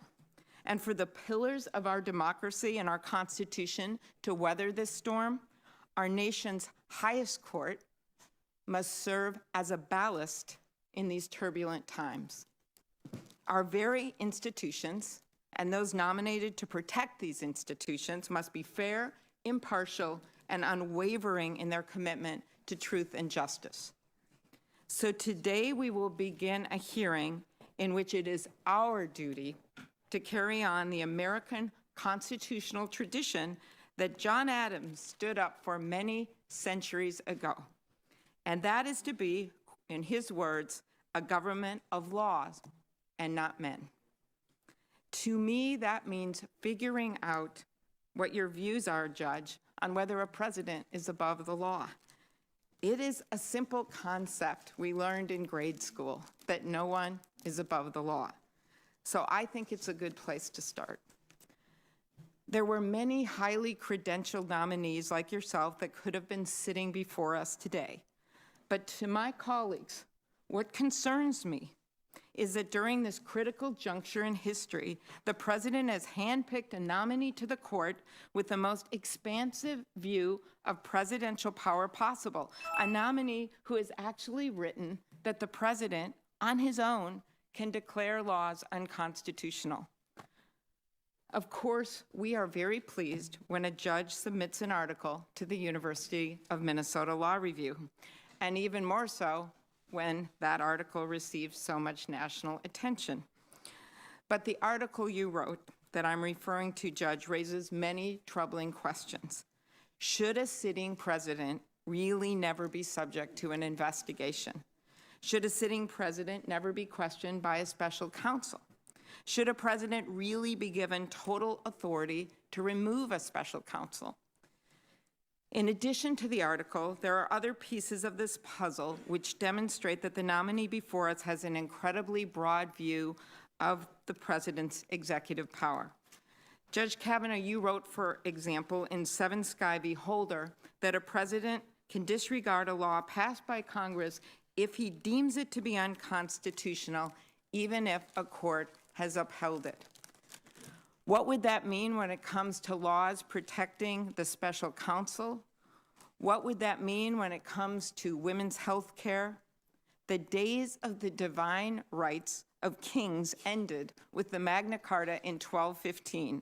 And centuries later, in the wake of the American Revolution, a check on the executive was a major foundation of the United States Constitution.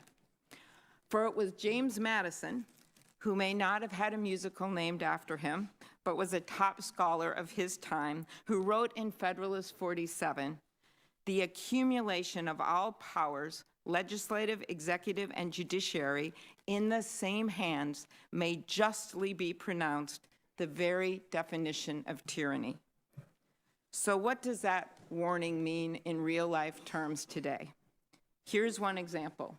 It means whether people like Kelly Gregory, an Air Force veteran, mother, and business owner who is here from Tennessee and who is living with stage 4 breast cancer, can afford medical treatment. At a time when the administration is arguing that protections to ensure people with pre-existing conditions can't be kicked off their health insurance are unconstitutional, we cannot and should not confirm a justice who believes the president's views alone carry the day. One opinion I plan to ask about: when judges appointed by presidents of both parties joined in upholding. Welcome back. Thom Hartmann here with you. Right now, Amy Klobuchar, the senator from Minnesota, is speaking live. They're back in session. I think must have been like a bathroom break or maybe a little meeting that they wanted to have. But anyhow, let's pick that up. Here's Amy Klobuchar. Or in another case, you wrote a dissent against the rules that protect net neutrality, rules that help all citizens and small businesses have an even playing field when it comes to accessing the internet. Another example that seems mired in legalese but is critical for Americans, antitrust law. In recent years, a conservative majority on the Supreme Court has made it harder and harder to enforce the nation's antitrust laws, ruling in favor of consolidation and market dominance. Yet 2 of Judge Kavanaugh's major antitrust opinions suggest that he would push the court even further down this pro-merger path. We should have more competition and not less. Now, to go from my specific concerns and end on a higher plane. All of the attacks on the rule of law in our justice system over the past year have made me, and I would guess some of my other colleagues on this committee, pause and think many times about why I decided to come to the Senate and get on this committee, and much further back, why I even decided to go into law in the first place. Now, I will tell you that not many girls in my high school class said they dreamed of being a lawyer. We had no lawyers in my family, and my parents were the first in their families to go to college. But somehow my dad convinced me to spend a morning sitting in a courtroom watching a state court district judge handle a routine calendar of criminal cases. The judge took pleas, listened to arguments, and handed out misdemeanor sentences. It was certainly nothing glamorous, like the work for the job you've been nominated for, Judge, but it was important just the same. I realized that morning that behind every single case, there was a story and there was a person, no matter how small. Each and every decision the judge made that day affected that person's life. And I noticed how often he had to make gut decisions and had to take account of what his decisions would mean for that person and his or her family. This week, I remembered that day, and I remembered I had written an essay about it at the ripe old age of 17. I went back and looked at what I had said. It is something that I still believe today, and that is that to be part of an imperfect system, to have a chance to better that system, was and is a cause worth fighting for, a job worth doing. Our government is far from perfect, Judge, nor is our legal system, but we are at a crossroads in our nation's history where we must make a choice. Are we going to dedicate ourselves to improving our democracy, improving our justice system, or not? The question we are being asked to address in this hearing, among others, is whether this judge, at this time in our history, will administer the law with equal justice as it applies to all citizens, regardless of if they live in a poor neighborhood or a rich neighborhood, or if they live in a small house or the White House. Our country needs a Supreme Court justice who will better our legal system, a justice who will serve as a check and balance on the other branches of government, who will stand up for the rule of law without consideration of politics or partisanship, who will uphold our Constitution without fear or favor, and who will work for the betterment of the great American experiment in democracy. That is what this hearing is about. Thank you. Senator Sass. Thank you, Mr. Chairman. We need to get to Judge Kavanaugh, but I really want to. Okay, that was yeah. We'll pot down Ben Sass. That was Senator Amy Klobuchar, the Democrat from Minnesota, and she made a couple of points that had not been raised prior to this that I think are really, really important. And one is that Kavanaugh is opposed to net neutrality. Seriously. And Kavanaugh is opposed to antitrust laws. It's like, and this court is. I mean, how much worse does it have to get? Anyhow, we'll pick up some of your phone calls here. Gordon in Chicago. Hey, Gordon, what's on your mind? Hi, I was just wondering if Donald Trump has nominated Kavanaugh specifically because he thinks the president should not be bothered with any kind of hearings or questioning, et cetera. Right. Doesn't that make his nomination itself an act of obstruction of justice? I believe so. And this was my prediction when the list of potential nominees first came out and Kavanaugh's name was on that list, and it was widely publicized that Kavanaugh had A, worked for Ken Starr, but then B, later and participated aggressively in the persecution of Bill Clinton. In fact, he was the major voice for saying, go out with the details about the cigar and all this kind of stuff. That was him. And after that, he then worked for George W. Bush. And after working for George W. Bush for 35 months, which, by the way, we don't have a single document from that era, after working for George W. Bush for 35 months, and the possibility of George Bush being impeached or being prosecuted for illegally lying us into a war that Brett Kavanaugh might have participated in, certainly the torture part of it. Brett Kavanaugh suddenly decided, no, you shouldn't go after a sitting president. When that came out, I said, this is the guy that Trump is going to pick. And, you know, longtime regular listeners to the program can remember that very clearly. And I was right. And I think that, and I agree with you, I think it is obstruction of justice, and I think it becomes another one of the points of Mueller's indictment. Hopefully. We'll see. Gordon, thanks for the call. Dennis in Houston, Texas. Hey, Dennis, what's up? Hi, Tom. Hey. You know, I know that we're all gnashing our teeth over the confirmation hearings right now, but let's look at the long game. You know, as you've said, Congress regulates the Supreme Court.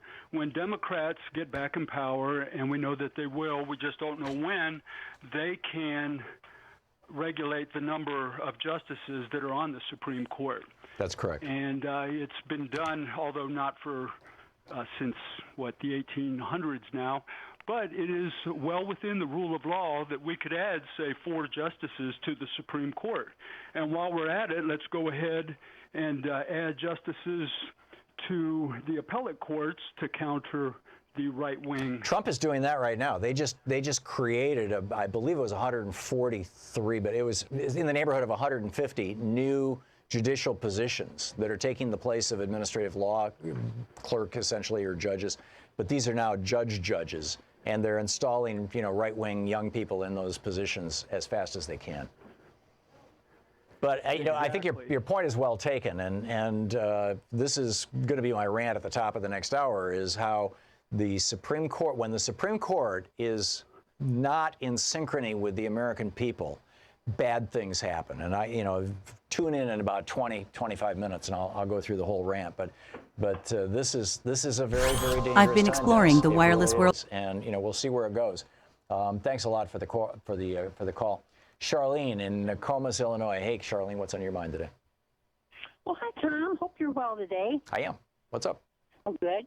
Well, I know that the Supreme Court has had a majority of Republicans on it for 47 years straight. Yep. Ever since 1971, which is 2 years before Roe v. Wade. Mm-hmm. And so I'm wondering, as long as there's one more Republican, they can put through whatever they want. So why are the Democrats getting all upset because, about having a couple more Republicans on it? Because it's been like that for 47 years. There's a great article about this. There's a great article about this in either the Post or the New York Times that asks the question, why did it take 50 years for the court to go this far right? And the answer is very straightforward. There have been a number of Supreme Court justices that have been appointed. Probably the most famous is Souter, who actually he ruled to the left of Ruth Bader Ginsburg, Justice Souter. He was nominated by George Herbert Walker Bush. They thought that he was going to be a solid conservative. He was a Republican, lifelong Republican. He was a good friend of John Sununu's. John Sununu was the White House chief of staff. He recommended him to George Bush personally, Bush the elder. Bush put him on the court. And, within a year or so, Souter started ruling in ways that you and I would consider rational, but the Republican Party considered irrational. And it freaked him out. Now, by the way, Anthony Kennedy is the same thing. So what happens is, I believe what happens, and I might be wrong on this, but it makes sense to me, Charlene, is that once you've got a lifetime job that cannot be taken away from you, and period, full stop, which is when you're on the Supreme Court. I mean, it's the top of the top, right? Once you've got that job, if your core convictions, if the core of you is fundamentally decent and honest, you can go back to that as your default position, which is what I believe Souter did, and what I believe in the cases that he cared about, gay rights, abortion rights, things like that, that Kennedy did.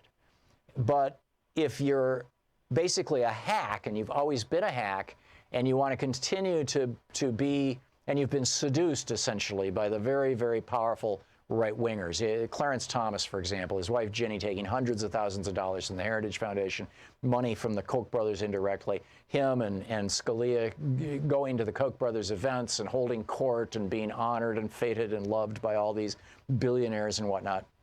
It's very seductive stuff. And so I think that, Scalia and Thomas were corrupted by this. I think that Kennedy has not. He hasn't done that. He hasn't participated in that. So you're just seeing who he really is. And that's why the question isn't, is it just another Republican? The question is it a right-wing hack? Is it somebody who is or an activist, a right-wing activist, somebody who absolutely believes that women shouldn't have the right to an abortion, who absolutely believes that minorities should not have the right to vote? Somebody who really harkens back to the original meaning of the Constitution, who is an originalist, who has a mindset of 1787. And that's what's happening. So anyhow, Charlene, thanks for the call. We'll be back. We're going to check in with Talk Media News in about 4 minutes. Stick around. It's 45 minutes past the hour.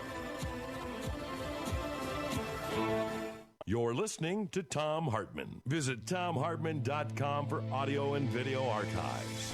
We'll be back with more of your calls, more of the news of the day, my rant here at the top of the hour, and we're going to check in with Talk Media News, too.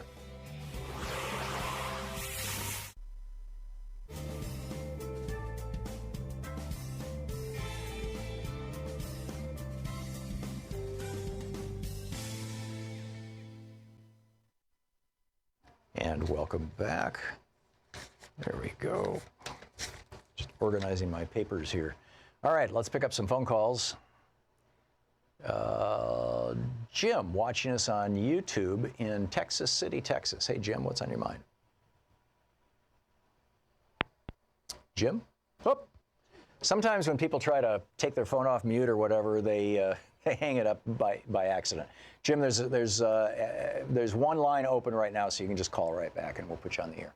Rob, watching us on YouTube in Waconia, Minnesota. Hey, Rob, what's on your mind? Hi, it's Tom. How are you doing today? Good. What's up? Good. I looked it up. You were correct on Samuel Chase being the Supreme Court justice. Oh, really? Who was impeached. Wow, my memory has not failed me. That's great. Thank you. Well, you always seem very reliable to me, so I had never heard of it, so I was very interested. Do you remember the year? But the other thing I really wanted to ask was, have you ever been hired for a job where you didn't fill out the application completely, didn't give them all the information they needed to hire you, and still got hired for the job? Or still think you're going to get hired? What we're looking at with Kavanaugh, with these 100,000 pages or documents being missing from his resume. Yeah. It's like he expects to get hired for this job, and he hasn't provided all the information. So why should we even be talking about it until he gives us all the information? Yeah, that's a great metaphor. Do you recall the year, by the way, that Chase was nearly impeached? I didn't write that down. Didn't write it down. I had the feeling you would ask. I'm sorry. Try and pull it up real quick here. Oh, yeah? I took it from an article on the Washington Post, and I can send that. Oh, I actually did send that to you already on Twitter. Okay, well, I'll find it then. We talk on Twitter fairly often. Yeah. And I typically check my Twitter feed. I've just, today I have not been doing that because at the top and bottoms of the hour when I normally have a break and I can check the Twitter feed, now I'm listening to the testimony before Congress or before the Senate Judiciary Committee. So.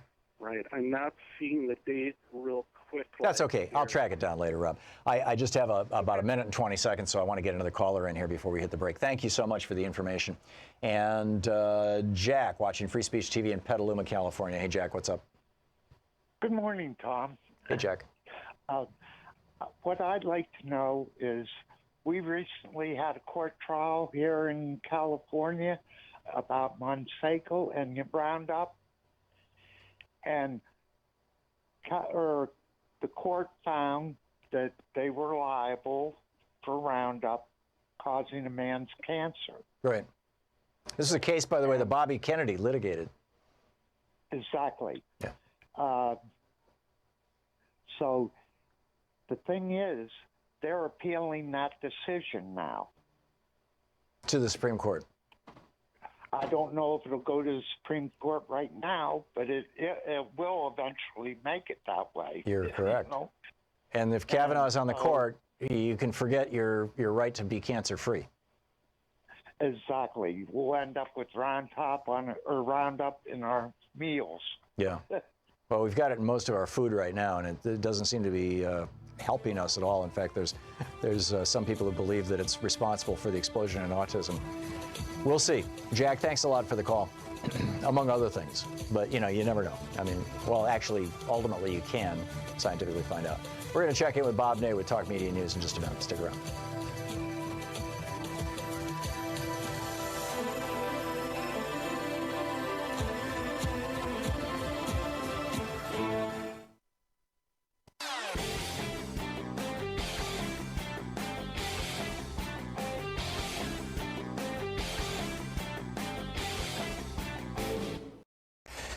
Thank you so much for watching the Thom Hartmann Program, our program here on Free Speech TV. We really appreciate it. The main way that we support our program, that all of us who work here get our paychecks and that we keep the lights on and whatnot here. Free Speech TV does that by asking you to donate, you know, a couple times a year, and you know, that keeps Free Speech TV alive. We keep our show alive principally, mostly, by advertising. We have advertisers who, you know, pay the bills. They support the program. And we've told you about some of them in the past, but really want to just move all that onto the internet. So if you would like to support our program by supporting our underwriters, our advertisers, you can go to thomhartmann.com. There's a complete list of them, or there will be soon, and just, you know, click on their little ads and find out what they have and be there for them and for us. Thank you so much.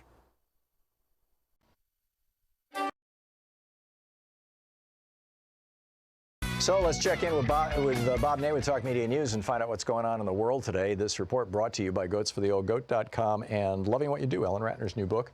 And on the line with us, the author of Sideswiped, former Congressman Bob Ney. Bob, welcome back.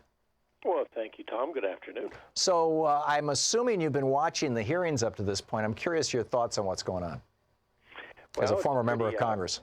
Right. The Republicans are decreeing mob rule. But actually, you know, when Mitch McConnell decided to not have the consideration of, you know, President Obama's choice, it was because they didn't have enough time.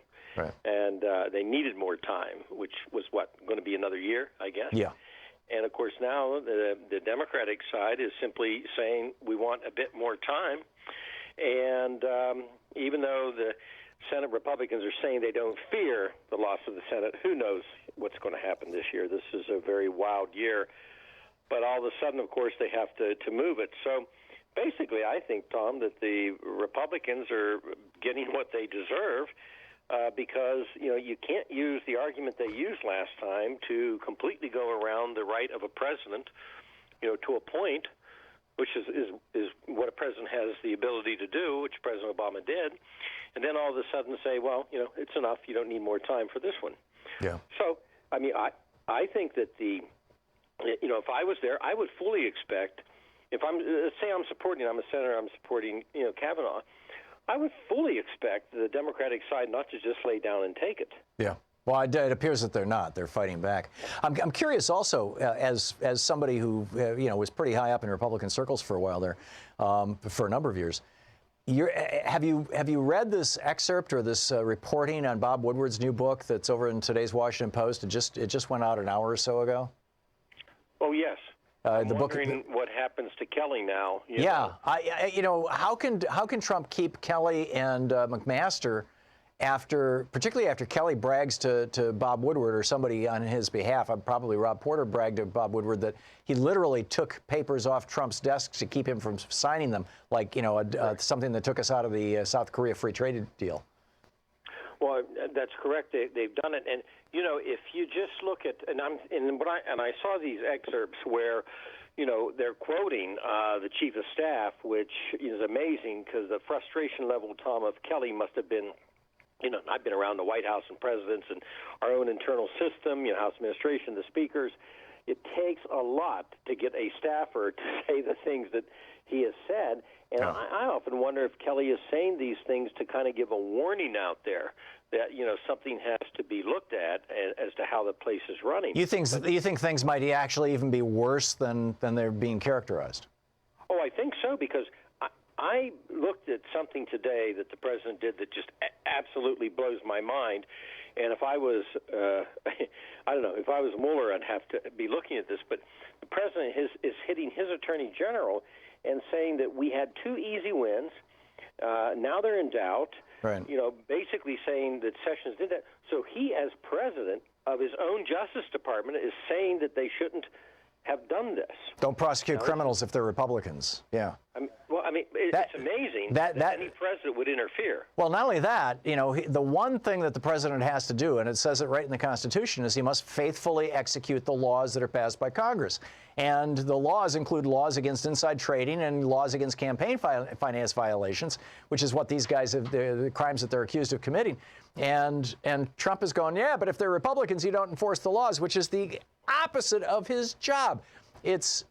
How long do you think your party, or what used to be your party, is going to put up with this, Bob? Well, this Woodward book, I think, is telling because, again, I think Kelly must be at the frustration level. I am positive that Kelly could not have supported what President Trump put out about Sessions, and having the President of the United States, during everything that's going on, interfere is what he's doing in the Justice Department investigation. So I think the whole internal system member is haywire. But let me tell you why the president won't care. He doesn't think he needs an office. He doesn't think he needs a staff. Right. He doesn't. He just needs to make decrees by Twitter and have people who will scurry around and execute them. So I think there's rampant fear right now. I'm wondering, Bob, if as a reporter you have, there are some doors that might be open to you that aren't open to me. I would love to find out if there is any kind of thinking at the FBI or in the prosecutor's office or even among Republicans suggesting that by appointing Brett Kavanaugh, the one justice among the dozen or so that were given to him by the Federalist Society, the only one who is on the record saying that a sitting president should not be able to be indicted, was Trump attempting to subordinate justice, to obstruct justice? Well, I think he's attempting to have his way because, look, you know and I know, Tom, and you've been around this a long time, I think we could safely bet that there is absolutely no way the president will answer Mueller. There is no way he will answer a subpoena. There is no way he will do any of that. And the one place this all heads, if Mueller does do that, if Mueller is the Supreme Court. It heads to the Supreme Court. Now, if you're Donald Trump, you're going to make sure that you hedge your bets. This is the presidency of the United States. Yeah, which means basically that you're agreeing with my thinking that this is obstruction of justice. This should be part of another impeachment, article of impeachment. The first article of impeachment against Nixon was obstruction of justice. Well, the Sessions thing today is the most incredible thing I've seen in years. Yeah, it is. It really and truly is. Bob Ney, author of Sideswiped. Bob, thank you. Thank you, sir. Good talking with you. We'll be back. Stick around.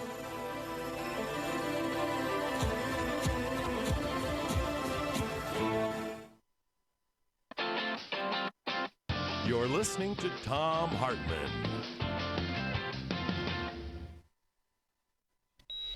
When Justice Kennedy announced his retirement, I once again called the White House and urged through White House counsel that President Trump consider selecting someone for the seat who could win broad support from both sides of the aisle. And Judge Kavanaugh, I'm concerned you may not be that nominee. Your record prior to joining the bench places you in the midst of some of the most pitched and partisan battles in our lifetimes, from Ken Starr's investigation of President Clinton to the 2000 election recount to the controversies of the Bush administration, including surveillance, torture, access to justice, and the culture wars. So, Judge, it's critical that this committee and the American people fully examine your record to understand what kind of justice you would be. And unfortunately, as we've all discussed at length here today, that's been rendered impossible. The majority has blocked access to millions of pages of documents from your service in a critical role in the White House. For the first time since Watergate, the nonpartisan National Archives has been cut out of the process for reviewing and producing your records. Senate Republicans have worked to keep committee confidential nearly 200,000 pages of documents so that the public can't view them and we can't question based on them. And your former deputies in charge of designating which documents this committee and the American people get to see. Not only that, but for the first time in our history, the president has invoked executive privilege to withhold more than 100,000 pages of documents on a Supreme Court nominee from the Judiciary Committee. This leads to a difficult but important question, which is what might President Trump or the majority be trying to hide. Mr. Chairman, I want to make an appeal to work together to restore the integrity of this committee. We are better than this process. We are better than proceeding with a nominee without engaging in a full and a transparent process. This committee is failing the American people by proceeding in this way, and I fully support the motions made by my colleagues earlier in this hearing and regret that we proceeded without observing the rules of this committee. That said, Judge Kavanaugh, I have reviewed the parts of your record that I've been able to access and what I've been able to see from available speeches, writings, and decisions, and I have to say it troubles me. While serving on the bench, you've descended at a higher rate than any circuit judge elevated to the Supreme Court since 1980, and that includes Judge Bork. Your dissents reveal some views and positions that fall well outside the mainstream of legal thought. You've suggested, as has been referenced, that the President has the authority to refuse to enforce a law such as the Affordable Care Act were he to decide it was unconstitutional. You voted to strike down net neutrality rules, gun safety laws, the organization of the Consumer Financial Protection Bureau, and many of your dissents would undercut environmental protections or workers' rights or anti-discrimination laws, and you've recently praised Justice Rehnquist's dissent in Roe. You've embraced an approach to substantive due process that would undermine the rights and protections of millions of Americans, from basic protections for LGBT Americans to access to contraception, to health care, and the ability for Americans to love and marry whom they wish. I'm concerned your writings demonstrate a hostility to affirmative action and civil rights. And most importantly, I believe you've repeatedly and enthusiastically embraced an interpretation of presidential power so expansive it could result in a dangerously unaccountable president at the very time when we are most in need of checks and balances. I want to pause for a moment on this last point because the context of your nomination troubles me the most. In reviewing your records, Judge, you've questioned the lawfulness of United States v. Nixon, an historic decision in which a unanimous court said the president had to comply with a grand jury subpoena. You've questioned the correctness of Morrison v. Olson, a 30-year-old precedent holding that Congress can create an independent counsel with the authority to investigate the president, who the president can't just fire on a whim. You've questioned whether a president and his aides should be subject to any civil or criminal investigations while in office. And given these positions about presidential power, which I view as being at one extreme of the record of circuit judges, we have to confront an uncomfortable but important question about whether President Trump may have selected you, Judge Kavanaugh, with an eye towards protecting himself. So, Judge Kavanaugh, I'm going to ask you about these issues as I did when we met in my office, and I expect you to address them. When we spoke, you agreed that we have a shared concern about the legitimacy of the Supreme Court, that it is critical to our system of rule of law. In my view, it is today in jeopardy. You're participating in a process that has featured unprecedented concealment and partisanship around your record. And a few moments ago, Senator Durbin proposed a bold step, which would be for you to support, suspending this hearing until all your records are produced and available to this committee and the American people, and I encourage you to do this. There's also members of both parties who have not stated how they will vote on your nomination, and I urge you to answer our questions about your prior work, about your writings, about precedent and the Constitution itself, to trust the American people and to help build our trust in the court on which you may well soon serve. I've been to too many hearings in which judicial nominees have told us they'll even-handedly apply the text of laws or the Constitution only to watch them ascend to the bench and whittle away individual rights of Americans or narrow or overturn long-settled precedent. This Supreme Court vacancy comes at a critical time for our country, when our institutions of law and the very foundations of our democracy are being gravely tested. If we're going to safeguard the rule of law in this country, our courts, and in particular our Supreme Court, must be a bulwark against unprecedented violations of law, deprivations of freedom, and abuses of power by anyone, including our president. No one said it better than our former colleague, Senator McCain, who once asked about America, what makes us exceptional? Is it our wealth, our natural resources, our military power, our big and bountiful country? No, it's our founding ideals and our fidelity to them and our conduct in the world. They are the source of our wealth and power. that we live under the rule of law. That enables us to face threats with confidence that our values make us stronger than our enemies. Judge Kavanaugh, we're here to determine whether you would uphold or undermine those founding ideals and the rule of law. We're here to determine whether you would continue in the traditions of the court or transform it into a body more conservative than a majority of Americans. We're here to determine whether your confirmation would compromise or undermine the legitimacy of the court itself. I urge you to answer our questions and to confront these significant challenges. These are weighty questions, and the American people deserve real answers. Thank you, and I look forward to your testimony. Yeah. You can easily get the impression, not just from Senator Coons, but other senators, that somehow you, Judge Kavanaugh, are out of the mainstream some way. So I looked at your record in the D.C. Circuit and have found that judges have agreed with you and your rulings in an overwhelming majority of matters across the board. 94% of the matters Judge Kavanaugh heard were decided unanimously. In 97% of the matters Judge Kavanaugh heard, he voted with the majority. Judge Kavanaugh issued dissenting opinions in only 2 7/10%.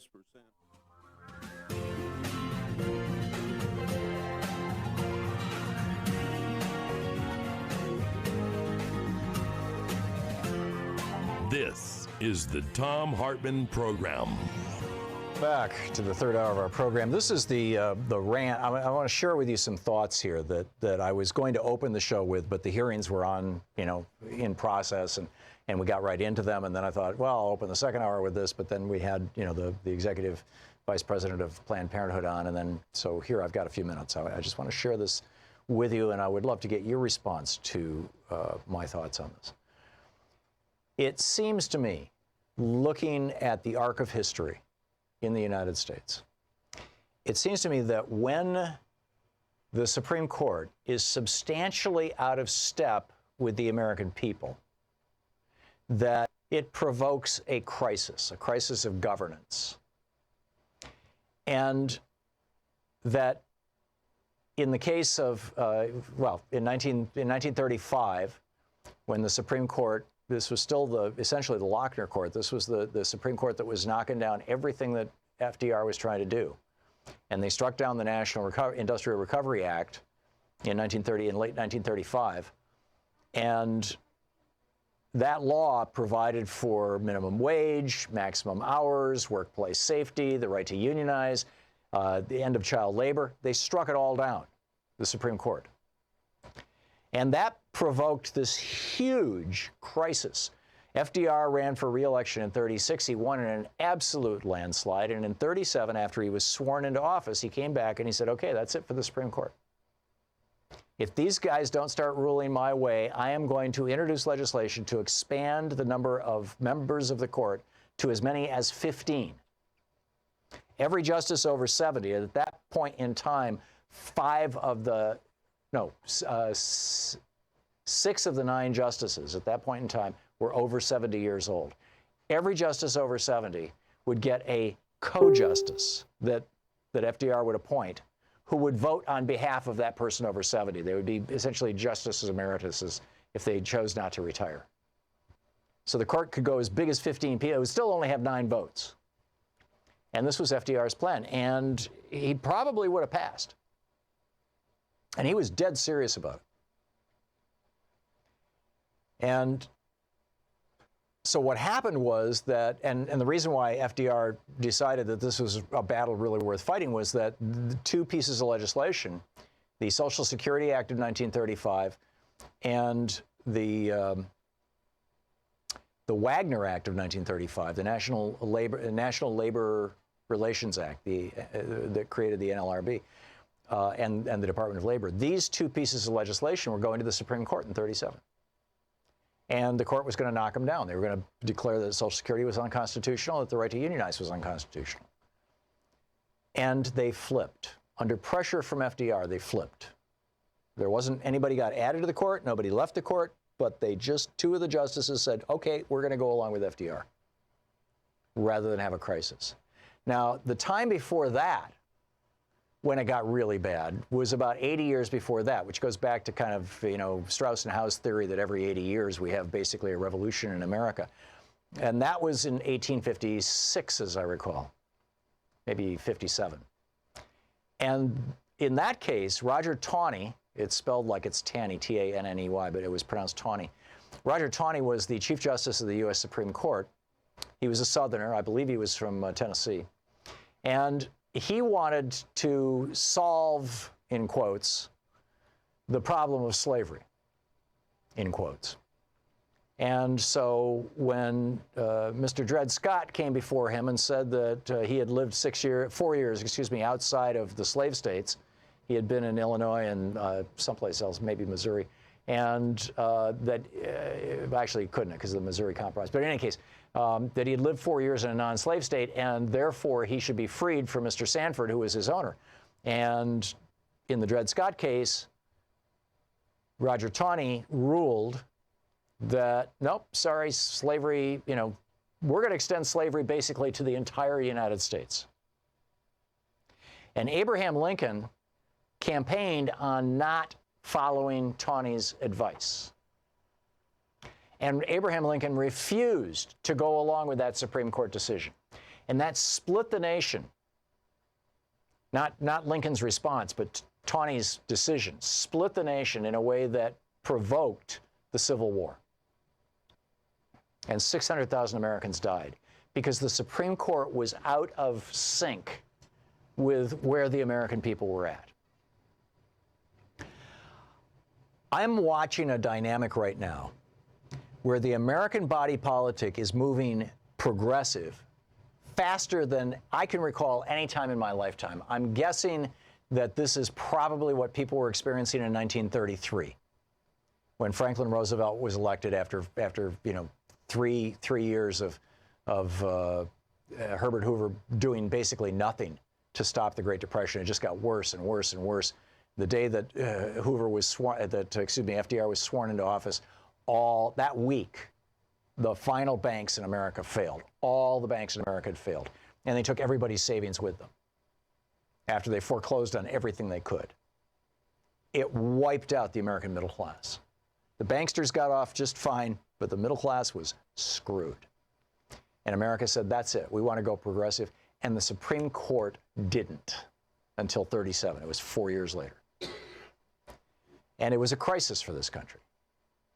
And I see this same kind of crisis playing out right now, particularly, it's already happening, but there's been very little publicity to it. Sheldon Whitehouse this morning pointing out 73 decisions where the Roberts, 73 5-4 decisions where the Roberts Five, the 5 right-wing Republicans on the court, ruled in favor of white men, in favor of big business, in favor of billionaires, against people of color, against women, against the working class.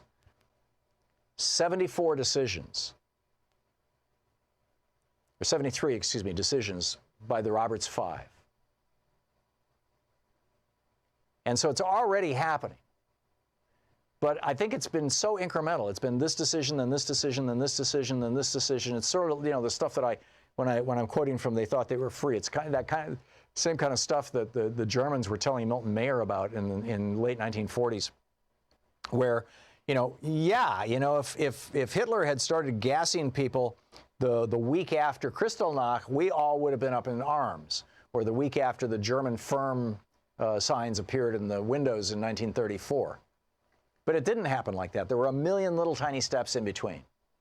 And that's what we're getting. And Kavanaugh's nomination, in a very real way, is making this all visible to us. I think it's waking the country up. I think the Trump presidency is waking the country up. For better or worse, we're getting the Susan Sarandon scenario.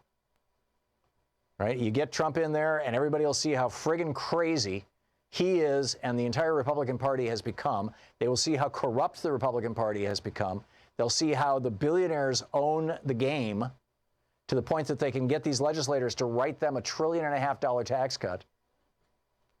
The people will see that and they'll say, enough of that.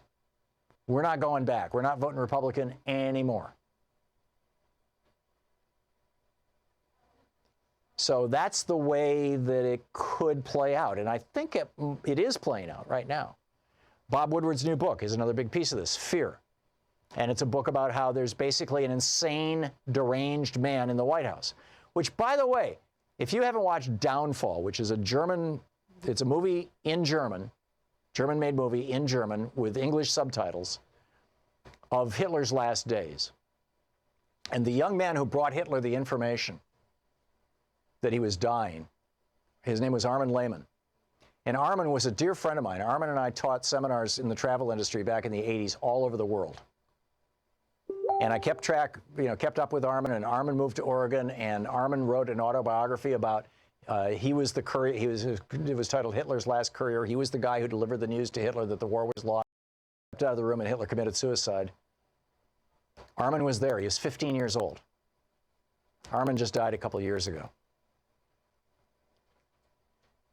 But hearing Armin's stories about what Hitler was like, and then reading Bob Woodward's book, or the excerpts that I've read on the Washington Post from his new book, Fear, about what Trump is like the weirdest deja vu. And the German people did not have an opportunity to know that Hitler was nuts.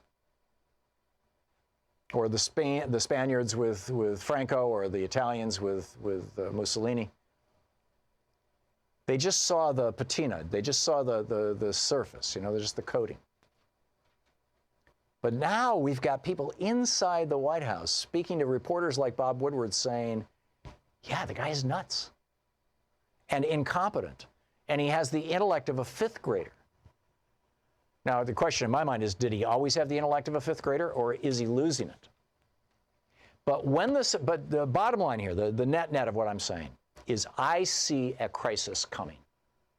A crisis that in the past has actually provoked a civil war in this country.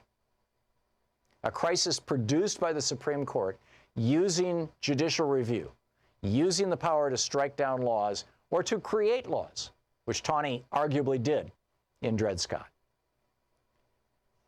leading to a civil war. I see a similar crisis coming, and a crisis that could be the beginning of a renewal of our country. In fact, I think that's the most likely outcome, although we're going to go through a period of pain. I think the backside of this is going to be very, very good, because Americans are waking up, and we do have core values, and they are instilled in us. Although, since the Reagan era, they've been cutting civics out of the classrooms aggressively. Bill Bennett, as the education secretary, started that process. Bill Bennett, this is the 360, Sean. Bill Bennett, who famously said, this is the Secretary of Education under Ronald Reagan. This is what he had to say. But I do know that it's true that if you wanted to reduce crime, you could, if that were your sole purpose, you could abort every black baby in this country and your crime rate would go down. That would be an impossible, ridiculous, and morally reprehensible thing to do. But your crime rate would go down. See, that's how they talked in the Reagan White House. I mean, we're not that far away from this, right? But, Bill Bennett killing off civics in our schools, and now, do we have an educated populace? I am hopeful that we do. I'm actually optimistic. I think the majority of Americans are awake to what's going on. They have figured out the games these guys are playing, and they're not going to put up with it anymore. And I think that we're going to see that in the ballots in November. Republican voter suppression notwithstanding, that's the wild card, is will they be able to suppress enough votes, like they did in 2000? Will they be able to suppress enough votes to prevent a Democratic wave? This is the Thom Hartmann Program. So that's my theory. Those are my thoughts. Your thoughts on my thoughts and other news of the day after this. And stick around. We'll be right back.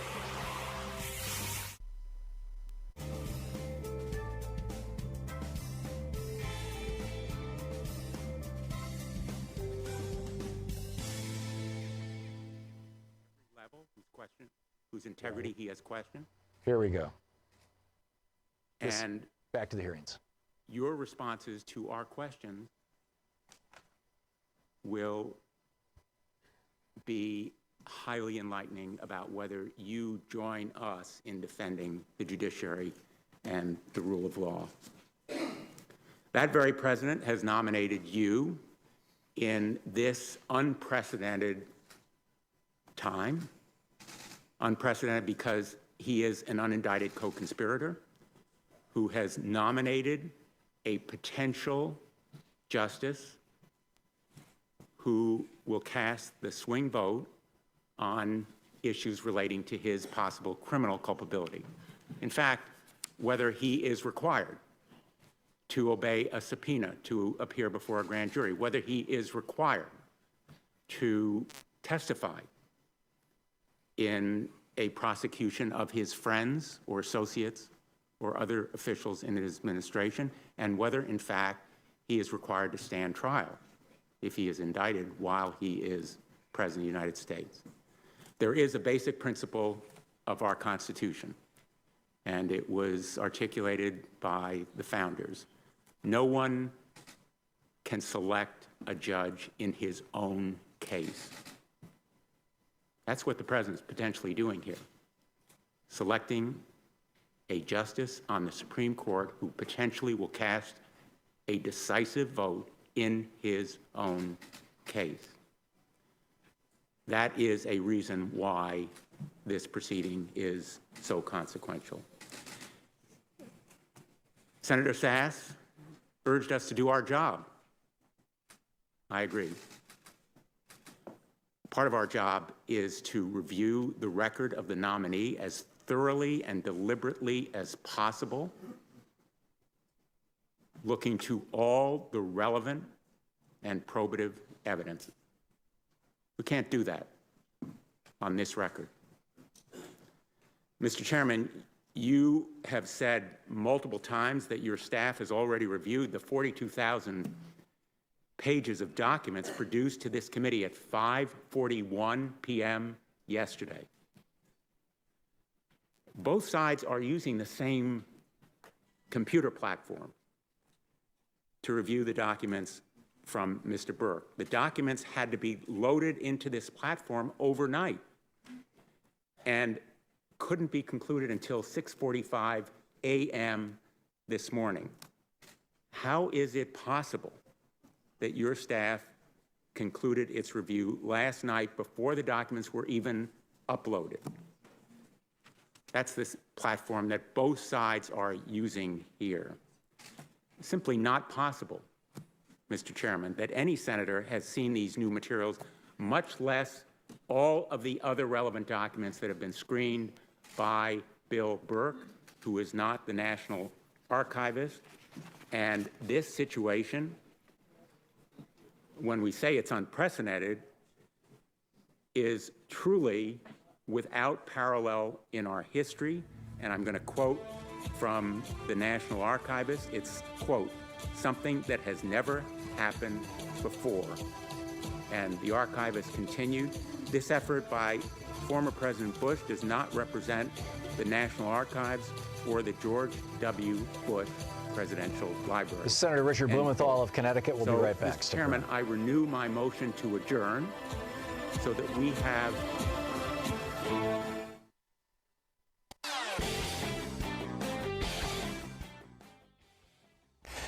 Thank you so much for watching the Thom Hartmann Program, our program here on Free Speech TV. We really appreciate it. The main way that we support our program, that all of us who work here get our paychecks and that we keep the lights on and whatnot here. Free Speech TV does that by asking you to donate, a couple times a year, and that keeps Free Speech TV alive. We keep our show alive principally, mostly, by advertising. We have advertisers who pay the bills. They support the program. And we've told you about some of them in the past, but really want to just move all that onto the internet. So if you would like to support our program by supporting our underwriters, our advertisers, you can go to thomhartmann.com. There's a complete list of them, or there will be soon, and just click on their little ads and find out what they have and be there for them and for us. Thank you so much.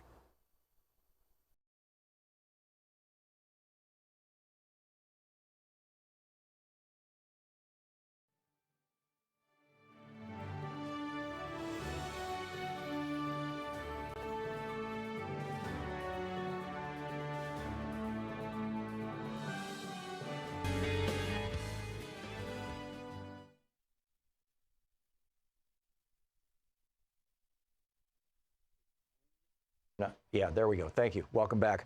Senator Richard Blumenthal of Connecticut has just asked that that they go into recess. He pointed out that the 40-some-odd thousand documents were only available to them as of 6 o'clock this morning, and this hearing started at 9:30 this morning.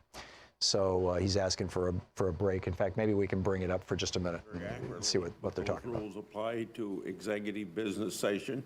We're not in an executive business session, so I deny your Mr. motion. Chairman, with all due respect, I ask you to point to me the language in Rule 4 or anywhere else in our rules that limits its scope to executive business meetings. There is no such language, Mr. Chairman. I would have you Wow, he's quote calling out language to the Grassley. To the contrary. Could you quote me that language? No, I'm asking you. You quote me a language to the contrary of what I ruled. There is no language to the contrary. I'm asking for a vote in this session now. There's nothing that So what's precludes going a on vote. here? I'll tell you what's going on. You can back it off a little bit, Sean, but you can let it go in the background so I can keep track of what's going on. I can talk and listen at the same time. What's going on here is Richard Burr is saying we need to have an adjournment, right? We need to have a pause in this process. And Rule 4 of the way that the Senate conducts its business, or at least this committee conducts its business, Rule 4 says that if a member asks for a break, and there is a majority on the committee who say, yeah, let's take the break, then you get the break. Now, there are 2 Republicans who are not here this morning for the hearings. One of them is Lindsey Graham. I'm drawing a blank. I am not remembering who the other one is, but there's 2 Republicans who are not there. So if Grassley allowed there to be a vote, We've had a lot of rhetoric. the Democrats have a majority on the Senate Judiciary Committee right now. They would vote for a delay. And Grassley, you know, the orders that he's been given by the billionaire funders of the Republican Party is, we want this guy on the Supreme Court. He's going to cover our butts, and you know, you will not delay this. And so, you know, Blumenthal is saying, I want the delay. The Rule 4 says I can have the delay. Grassley says, no, Rule 4 only applies to executive session when we're meeting in secret. And Blumenthal is like, read me that language. Show me where it says that. And Grassley says, well, you show me where it doesn't say that, which is bizarre, right? It's like, you know, there's a bird in the sky. No, there's not. I don't see the bird. Well, show me that there's not a bird. I mean, it's really, this is so bizarre. This is like Alice in Wonderland. I'll pick up your phone calls after this. A lot of people want to get in on this conversation about the Supreme Court as well. 27 minutes past the hour. Boy, it's getting interesting. Stick around. You're listening to the Thom Hartmann Program. Call 202-808-9925. Be right back. Stick around.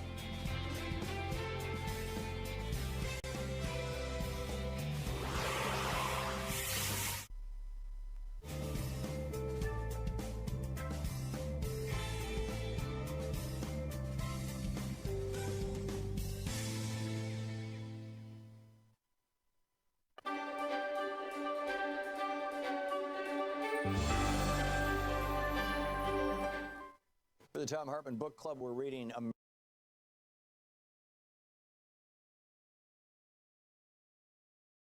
going to let you finish. Just a minute.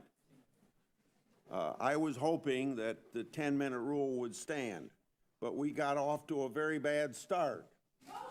And we got off to a bad start, and everybody started exceeding their time limit. So I guess as long as we have to stay here and get this all done today. If we have to stay into the night, we're going to stay, but I'm not going to cut anybody off now that I didn't do it right away. And like you said, mob rule, I've always said to myself when advising other people, either you run the committee or the committee runs you. And I let the committee run me this time. So let's just proceed as we have and let Senator Blumenthal take what time he wants. I hope you won't go too long. I'll be very judicious. Thank you. Chairman. Thank you. I don't know what that means. Yeah, I don't know. Not answering. I'm sorry, Senator Cornyn, I can't agree with you.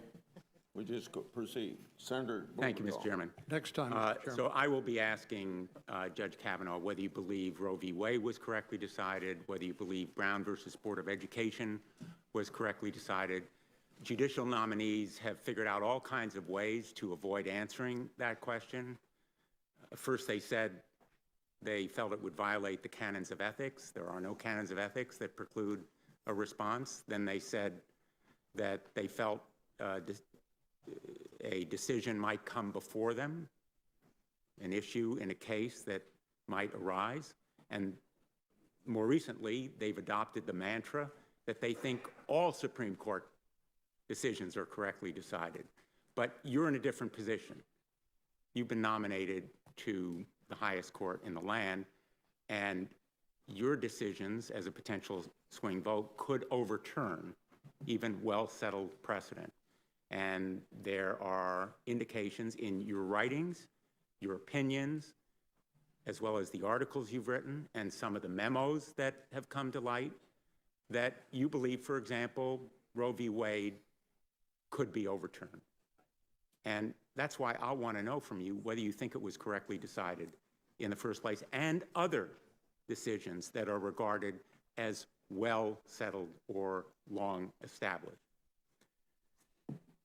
In fact, I have these fears because, Judge Kavanaugh, this system and process has changed so radically. In fact, you have spent decades showing us in many ways what you believe. Or to put it more precisely, you've spent decades showing those groups like the Federalist Society and the Heritage Foundation and others what you believe. They're the ones who have really nominated you because the president outsourced this decision to them. In those opinions and writings and statements and interviews, you've done everything in your power to show those far-right groups that you will be a loyal soldier on the court. And I'm going to use some of those writings and some of the timing and other indications to show that you are more than a nominee, in fact, a candidate in a campaign that you have conducted. That seems to be, unfortunately, the way the system has worked in your case. The norms have been dumbed down and the system has been degraded, but I think that we have an obligation to do our job and elicit from you where you will go as a justice on the United States Supreme Court based on what you've written and said, and also what you will tell the American people in these hearings. I join in the request that's been made of you that you show the initiative and ask for a postponement on these hearings. I think that this process has been a grave disservice to you, as well as this committee and the American people. If you are confirmed after this truncated and concealed process, there will always be a taint. There will always be an asterisk after your name. Appointed by a president, named as an unindicted co-conspirator, after the vast majority of documents relating to the most instructive period of his life were concealed. The question will always be, why was all that material concealed? You've coached and you've mentored judges in going through this process. You are as sophisticated and knowledgeable as anyone who will ever come before us as a judicial nominee. So you know that we have an obligation to inquire as to everything that can be relevant. And it's not the numbers of documents, it's the percentage. There were no emails when Justice Ginsburg was the nominee. Oh, we're back now? The documents that we've been provided contain duplicates. Welcome back. It's 34 minutes past the hour. Thom Hartmann here with you. We've been listening to Richard Blumenthal. He's talking to Brett Kavanaugh, saying basically, do you want to be the guy who's got the asterisk after his name? Do you want to be the guy that everybody says, he's not legitimate. He was appointed by an unindicted co-conspirator president, and they hid, large chunks of his past. And Kavanaugh's actually got this look on his face like, maybe you got something there. So who knows? I mean, he's basically appealing to his vanity. And Blumenthal, the bizarre back and forth with Grassley about, well, the rules say that if I call for a vote and we have a vote, then we get to take a break. And if the majority votes for it, and Grassley's like, I'm not going to hold that vote. Nope, it ain't going to happen. It's pretty amazing. Dave in Buffalo, New York, listening on Sirius XM. Hey, Dave, what's up? Hey, Tom, can you hear me? I'm on the bus. Just fine. Okay, thank you. As the Kavanaugh proceedings move forward and it goes to a vote eventually, if the Democratic senators aren't in Washington, D.C. at all, because the Capitol Police can bring them to D.C. To the Capitol to take a vote, if they're not in D.C. at all, from the time the vote goes until after the primary and the general, then the vote for Kavanaugh can't take place because the Democratic senators aren't in office to hold the vote. Is that possible? Yes or no? I don't know. I think no. I believe that a quorum for the Senate is a simple majority, and so they would only have to have 50 people there, and there are 50 Republicans right now, minus John McCain. And Doug Ducey, or Governor Ducey, just put John Kyle, the former Arizona senator, back on the Senate until, in John McCain's place. They're probably going to swear him in today or tomorrow. He's only going to serve until December, until there's a more, long-term pick. I think, frankly, Meghan McCain should have gotten that seat. But in any case, so that they'll be back to 51 votes. I mean, this is all about partisan politics, Dave. But I'm quite sure I'm right about that. So I don't think that that's going to work. It worked in Wisconsin, but they had slightly different rules there. Natano in Hood River, Oregon. Hey, Natano, what's up? Hey, Tom. I think a meme we should start going with is Robert's radical Puritans, because these guys aren't conservative. They're radical Puritans that want to take this country back to the 50s, the 1650s. Yeah, I was just going to say the 1750s. Yeah, exactly. Maybe the 1850s, but yeah, I'm with you. Yeah, because, I asked Greg Walden one time at a town hall meeting. I said, okay, are you a conservative? And he went on about how he was a proud conservative, and he was as conservative as you could get. And I said, can you name one thing you conserve? And I pointed out, thanks to your, I've been listening to you a long time. So I said, and one thing you repeat, and hardly enough, is the Republicans haven't balanced a budget since the 1950s. And I said that. And he just looked at me like, like he just gave me this death stare for about 20 seconds, didn't say a thing. But people need to ask the conservative or so-called conservative, these Republicans, what they conserve at every town hall meeting they go to, because when you ask them that, and you point out the fact that they're not fiscally conservative, then the only thing left is radical Puritans. Yeah. And they are activists. They're very aggressive, and they want to democracy is something we have to maintain.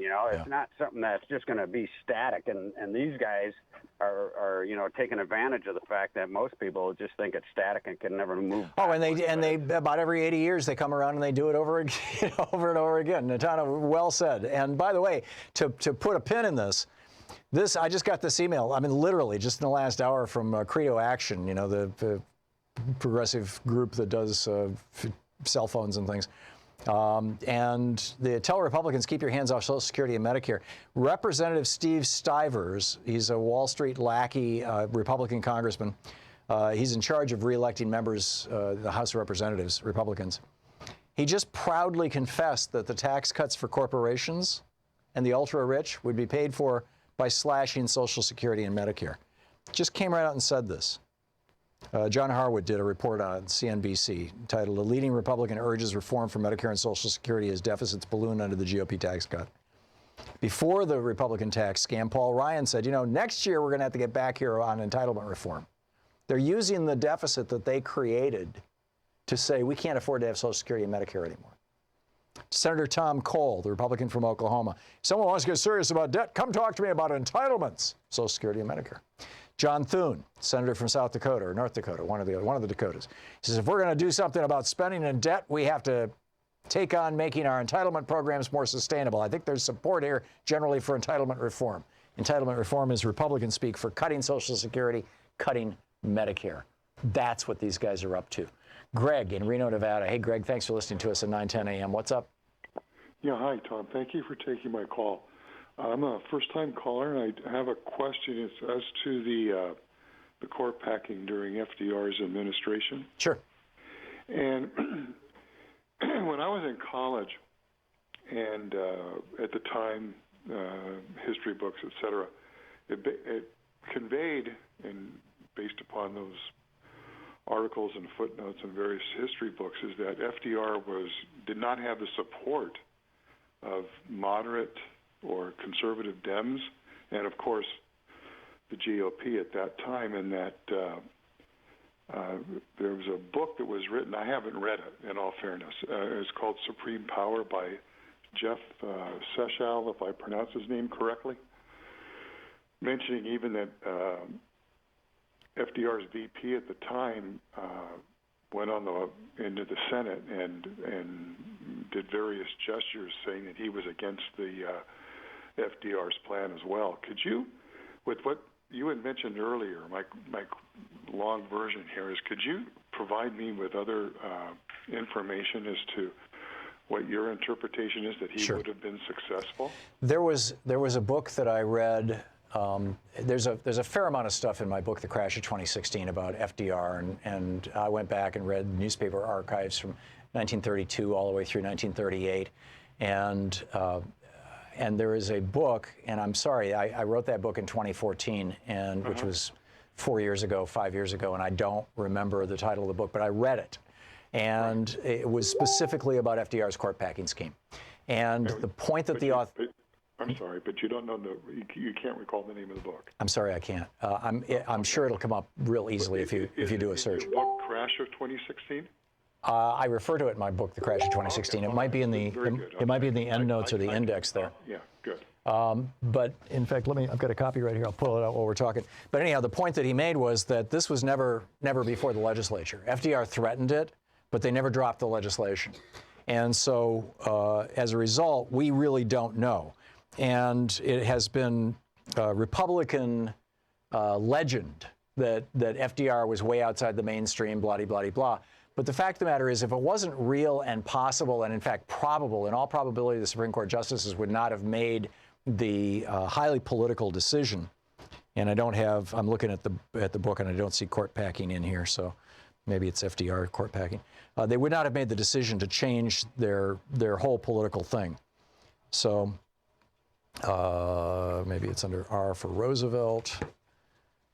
In any case, I'm sorry, I can't. Yeah, here it is. Oh, there's just all kinds of stuff here. You're going to have, if you've got the book, I can't ask people to just hold, while I'm looking through my own book. But it's out there. It's fairly easy to find, and the fact is that we don't know right now, whether he would have succeeded or not. But this book made the case that he would have, and made the argument that several other books that were written in the 50s and 60s that said he wouldn't have were making, and then said that this is why they were wrong. Greg, I'll have to poke around and see what I can come up with. I'll try to mention it on the radio in the next day or two if I can find it. Randy in Twin Cities, Minnesota. Hey, Randy, thanks for listening to KTNF. What's up?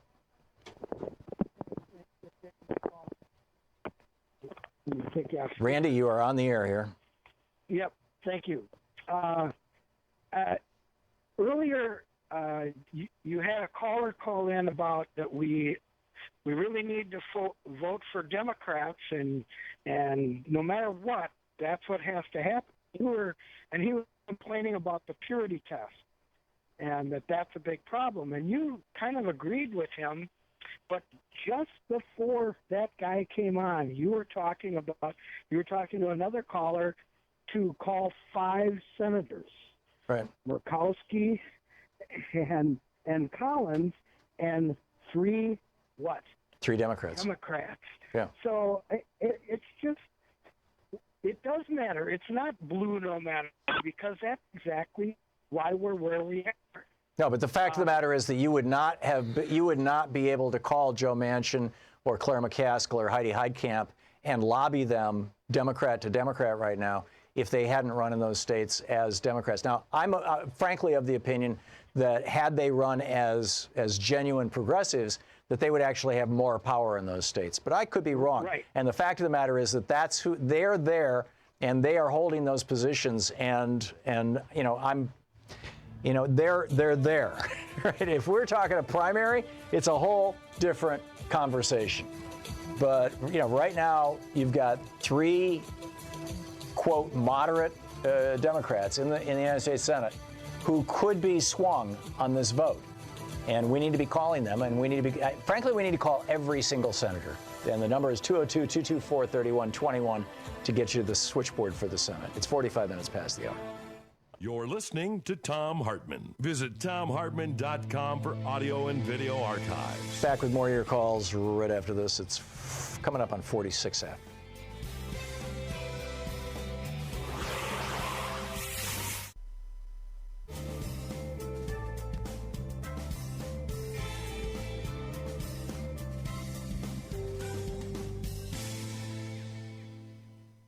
And welcome back. Carolyn in Hearne, Texas. Am I saying that right, Carolyn? Watching Free Speech TV? Yes, you are. Hey, what's up? Well, I'm actually going to change the subject a little bit from the Supreme Court to your discussion about the revolution.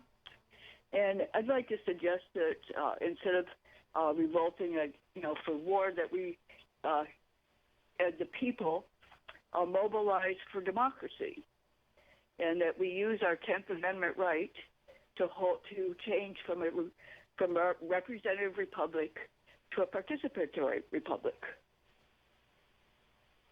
Meaning what? Do you want to go back to like the Greek polis where you've got to have 6,000 people to have a vote?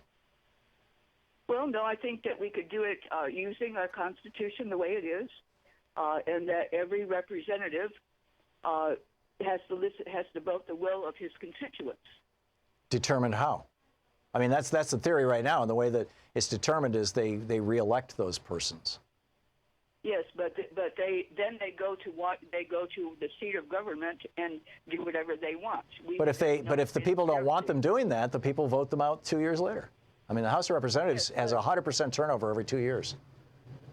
Well, no, or the potential for 100% turnover. Excuse me. We re-elect them every two right. years. They don't turn over. Yeah, you're right. I corrected myself. But what we could do is that we could use the .gov site. We could use the .gov site and set up a special page for constituents only, where we could go in and we could look at all the legislation. We could ask questions. We could debate, and then registered voters could go and vote for proposed legislation, making us a true democracy, the first one in this. So what you're arguing for is having at the federal level the referendum kind of system that you have at the state level in so many of the Western states. Well, no, well, it kind of. I mean, if we're going to be a democracy, then the will of the people should be listened to. And right now, it is not the will of the people; it's the will of corporations. Right, but the question then becomes why? And I mean, why is it that we've lost the ability of the people to govern, through a representative system? And I would say it's because the Supreme Court. Well, no, I think that we've had it more or less a lot more in the past than we have right now. And I think it's that the Supreme Court has ruled that it's okay for billionaires to buy politicians and to buy elections with unlimited campaign spending. And that, whether you've got an elected representative system or whether you've got a national referendum system. I mean, here in Oregon, they passed legislation, or we passed referendums. The citizens voted on referendums that changed our Constitution to say that if the state has a budget, that they have to write checks and send all that money back to the taxpayers rather than hang on to it for a rainy day fund, which has just kneecapped the state in a lot of ways from doing anything progressive. They passed that because a bunch of rich people spent a fortune on getting it passed. Yes, but if the people tell the Congress how to vote, then that eliminates. But this was the people. My point is that the people are going to respond to what they're told. There's, you know, if you've got billionaires pouring hundreds of millions of dollars into campaigns, right now the Koch brothers putting $400 million into the midterms to make sure that there's no blue wave. And I'm very concerned that they're going to have success. I mean, when you have that, it's really, really hard to have anything that resembles a democracy, which is why Jimmy Carter on this program said, we're no longer a democracy, we're an oligarchy. Carolyn, I get what you're saying, and I love the idea. I love the concept behind it.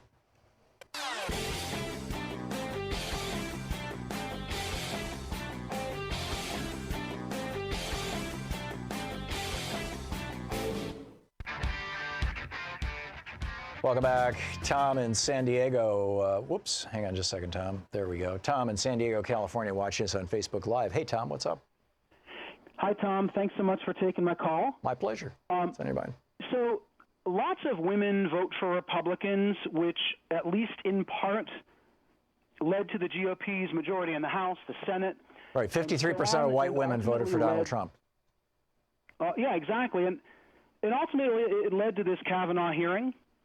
So again, in part. So I would love to hear your take on why women and a lot of people in general continue to vote for candidates who counter their own interests. And is it simply that they're misinformed or uninformed? And if that is the case, then how can we as progressives do better to, A, get people who don't ordinarily vote out to the polls this November, and B, convince those who do vote to vote for progressive candidates who truly do have the people's interests at heart? Yeah. I think what's been going on here, Tom, I'm sorry. I think what's been going on here is that a lot of us have been basically sleepwalking. And I mentioned earlier the Susan Sarandon scenario. You know, Susan Sarandon had come out and said, well, I'm not going to vote for Hillary Clinton. And, you know, and everybody was like, that's crazy. You're going to end up with Donald Trump as president. And she said, you know, where's the effect of, well, if that happens, that'll wake the country up. And they damn well need, you know, a cold splash in the face. We've got it. We got that cold splash in the face. And I don't think that Trump or the Republicans are going to carry 53% of the white women vote again. And I apologize that I don't remember what the, I'm not sure I ever knew what the percentage of the white male vote was in the election, but presumably it was larger than 53%, you know, for Trump. But I think that what's happening is people are being radicalized by the radicality, or radicalness, I guess, of the guy in the White House. And Bob Woodward's book is going to be feeding that as well. I mean, we had Michael Wolff for a while, then we had Omarosa, now it's Bob Woodward. It's like these things kind of go in cycles. But that's what I think is going on. Phil in Minneapolis, Minnesota, listening on KTNF. Hey, Phil, what's up? Hi, Tom. Hi. Well, to answer a question you asked an earlier caller, what do Republicans ever conserve? They conserve poor people's money in the pockets of rich people and rich corporations. Excellent point. Well, concerning Kavanaugh, he is of a piece. He's like a judicial clone of Neil Gorsuch, whose famous hearing, he was questioned by former Senator Al Franken of Minnesota about why he felt that an employee of a corporation should have to stay with a truck that had no heater and freeze to death in 20 below zero weather to wait for a repair person. And Gorsuch said, because that's his job. Right. So I suppose, judging from what the little bit of Kavanaugh's record that's been revealed to the public, he would believe that if a corporation can control your job to the point of you having to die rather than take a life-saving measure that would preserve your life, and therefore you could work for the corporation, continue working for the corporation, you're supposed to do what would kill you because that's what the corporation's rules say you should do. Well, and to add to that, by the way, Trump just in the last day or so has has cut back on workplace safety regulations, or maybe the last week. Yeah, of course. This is like why should anybody have to be required to provide a reasonable degree of safety for their employees when they can make an extra nickel or dime an hour from that person? Because after all, profit is more important than people. Well, it's like it's more important. People who argue that the Republicans don't believe in socialism, they believe in corporate socialism. Oh, they big believe time. in military socialism. And Bernie Sanders and who's on Mondays? Who comes on and takes calls? Ro Khanna. That's right. Thank you. Oh. Mind fart there, brain fart. Bernie Sanders and Ro Khanna just introduced legislation this morning. And it's called the End Corporate Socialism and Welfare Act, or words to that effect. Sounds wonderful. And yeah. So step by step. Phil, I want to get a couple more calls in here before the end of the show. Thank you so much for calling. Gene in Sonoma County, California. Hey, Gene, you want to talk about court packing? Hey, Tom, thanks for taking my call. Sure. Kirsten Downey wrote a book, and you're familiar with it, The Woman That Created the New Deal. Yeah. On Frances Perkins. Okay, yes. Inside there's a whole thing on this court packing thing. Oh, then that's the book that I read. Oh, okay.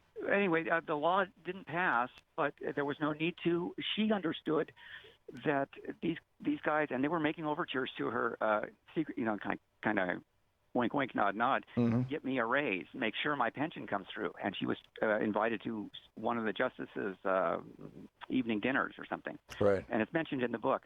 And anyway, the law eventually passes that they get guaranteed pensions, and then boom, 3 of these guys retire. FDR gets to put in who he wants, and all was good with the world after that. Yeah. So I highly recommend people read that book also. And then you are absolutely right. And for the caller who wanted to know what the book was, that was the book. You're right. It was a whole chapter in that book, and it was the book about Frances Perkins.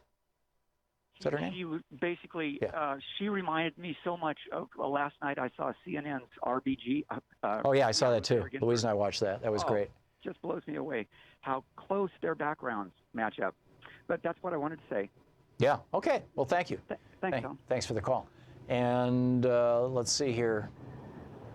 Bernice, we have half a minute, Bernice. You got a quick one for us? Half a minute.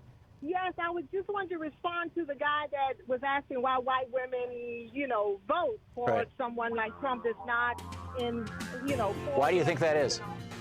I think it's because of the white privilege thing. Because whites are not comfortable with still voting.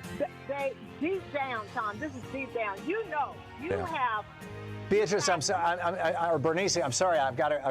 It's the end of the show, so I've got to run. But yeah, I think you're absolutely right. I think kind of a neo-tribalism, among white people is more important than important values like should abortion be available, or should we have Social Security? Anyhow, don't forget, democracy is not a spectator sport. It requires you. Get out there, get active. Congress, 202-224-3121. I'll see you tomorrow. Tag, you're it. You've been listening to Thom Hartmann.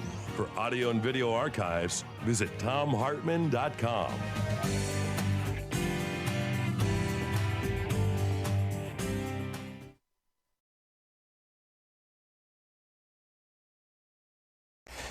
Thank you so much for watching the Thom Hartmann Program, our program here on Free Speech TV. We really appreciate it. The main way that we support our program, that all of us who work here get our paychecks and that we keep the lights on and whatnot here, Free Speech TV does that by asking you to donate, a couple times a year, and that keeps Free Speech TV alive. We keep our show alive principally, mostly, by advertising. We have advertisers who pay the bills. They support the program. And we've told you about some of them in the past, but really want to just move all that onto the internet. So if you would like to support our program by supporting our underwriters, our advertisers, you can go to thomhartmann.com. There's a complete list of them, or there will be soon, and just click on their little ads and find out what they have and be there for them and for us. Thank you so much.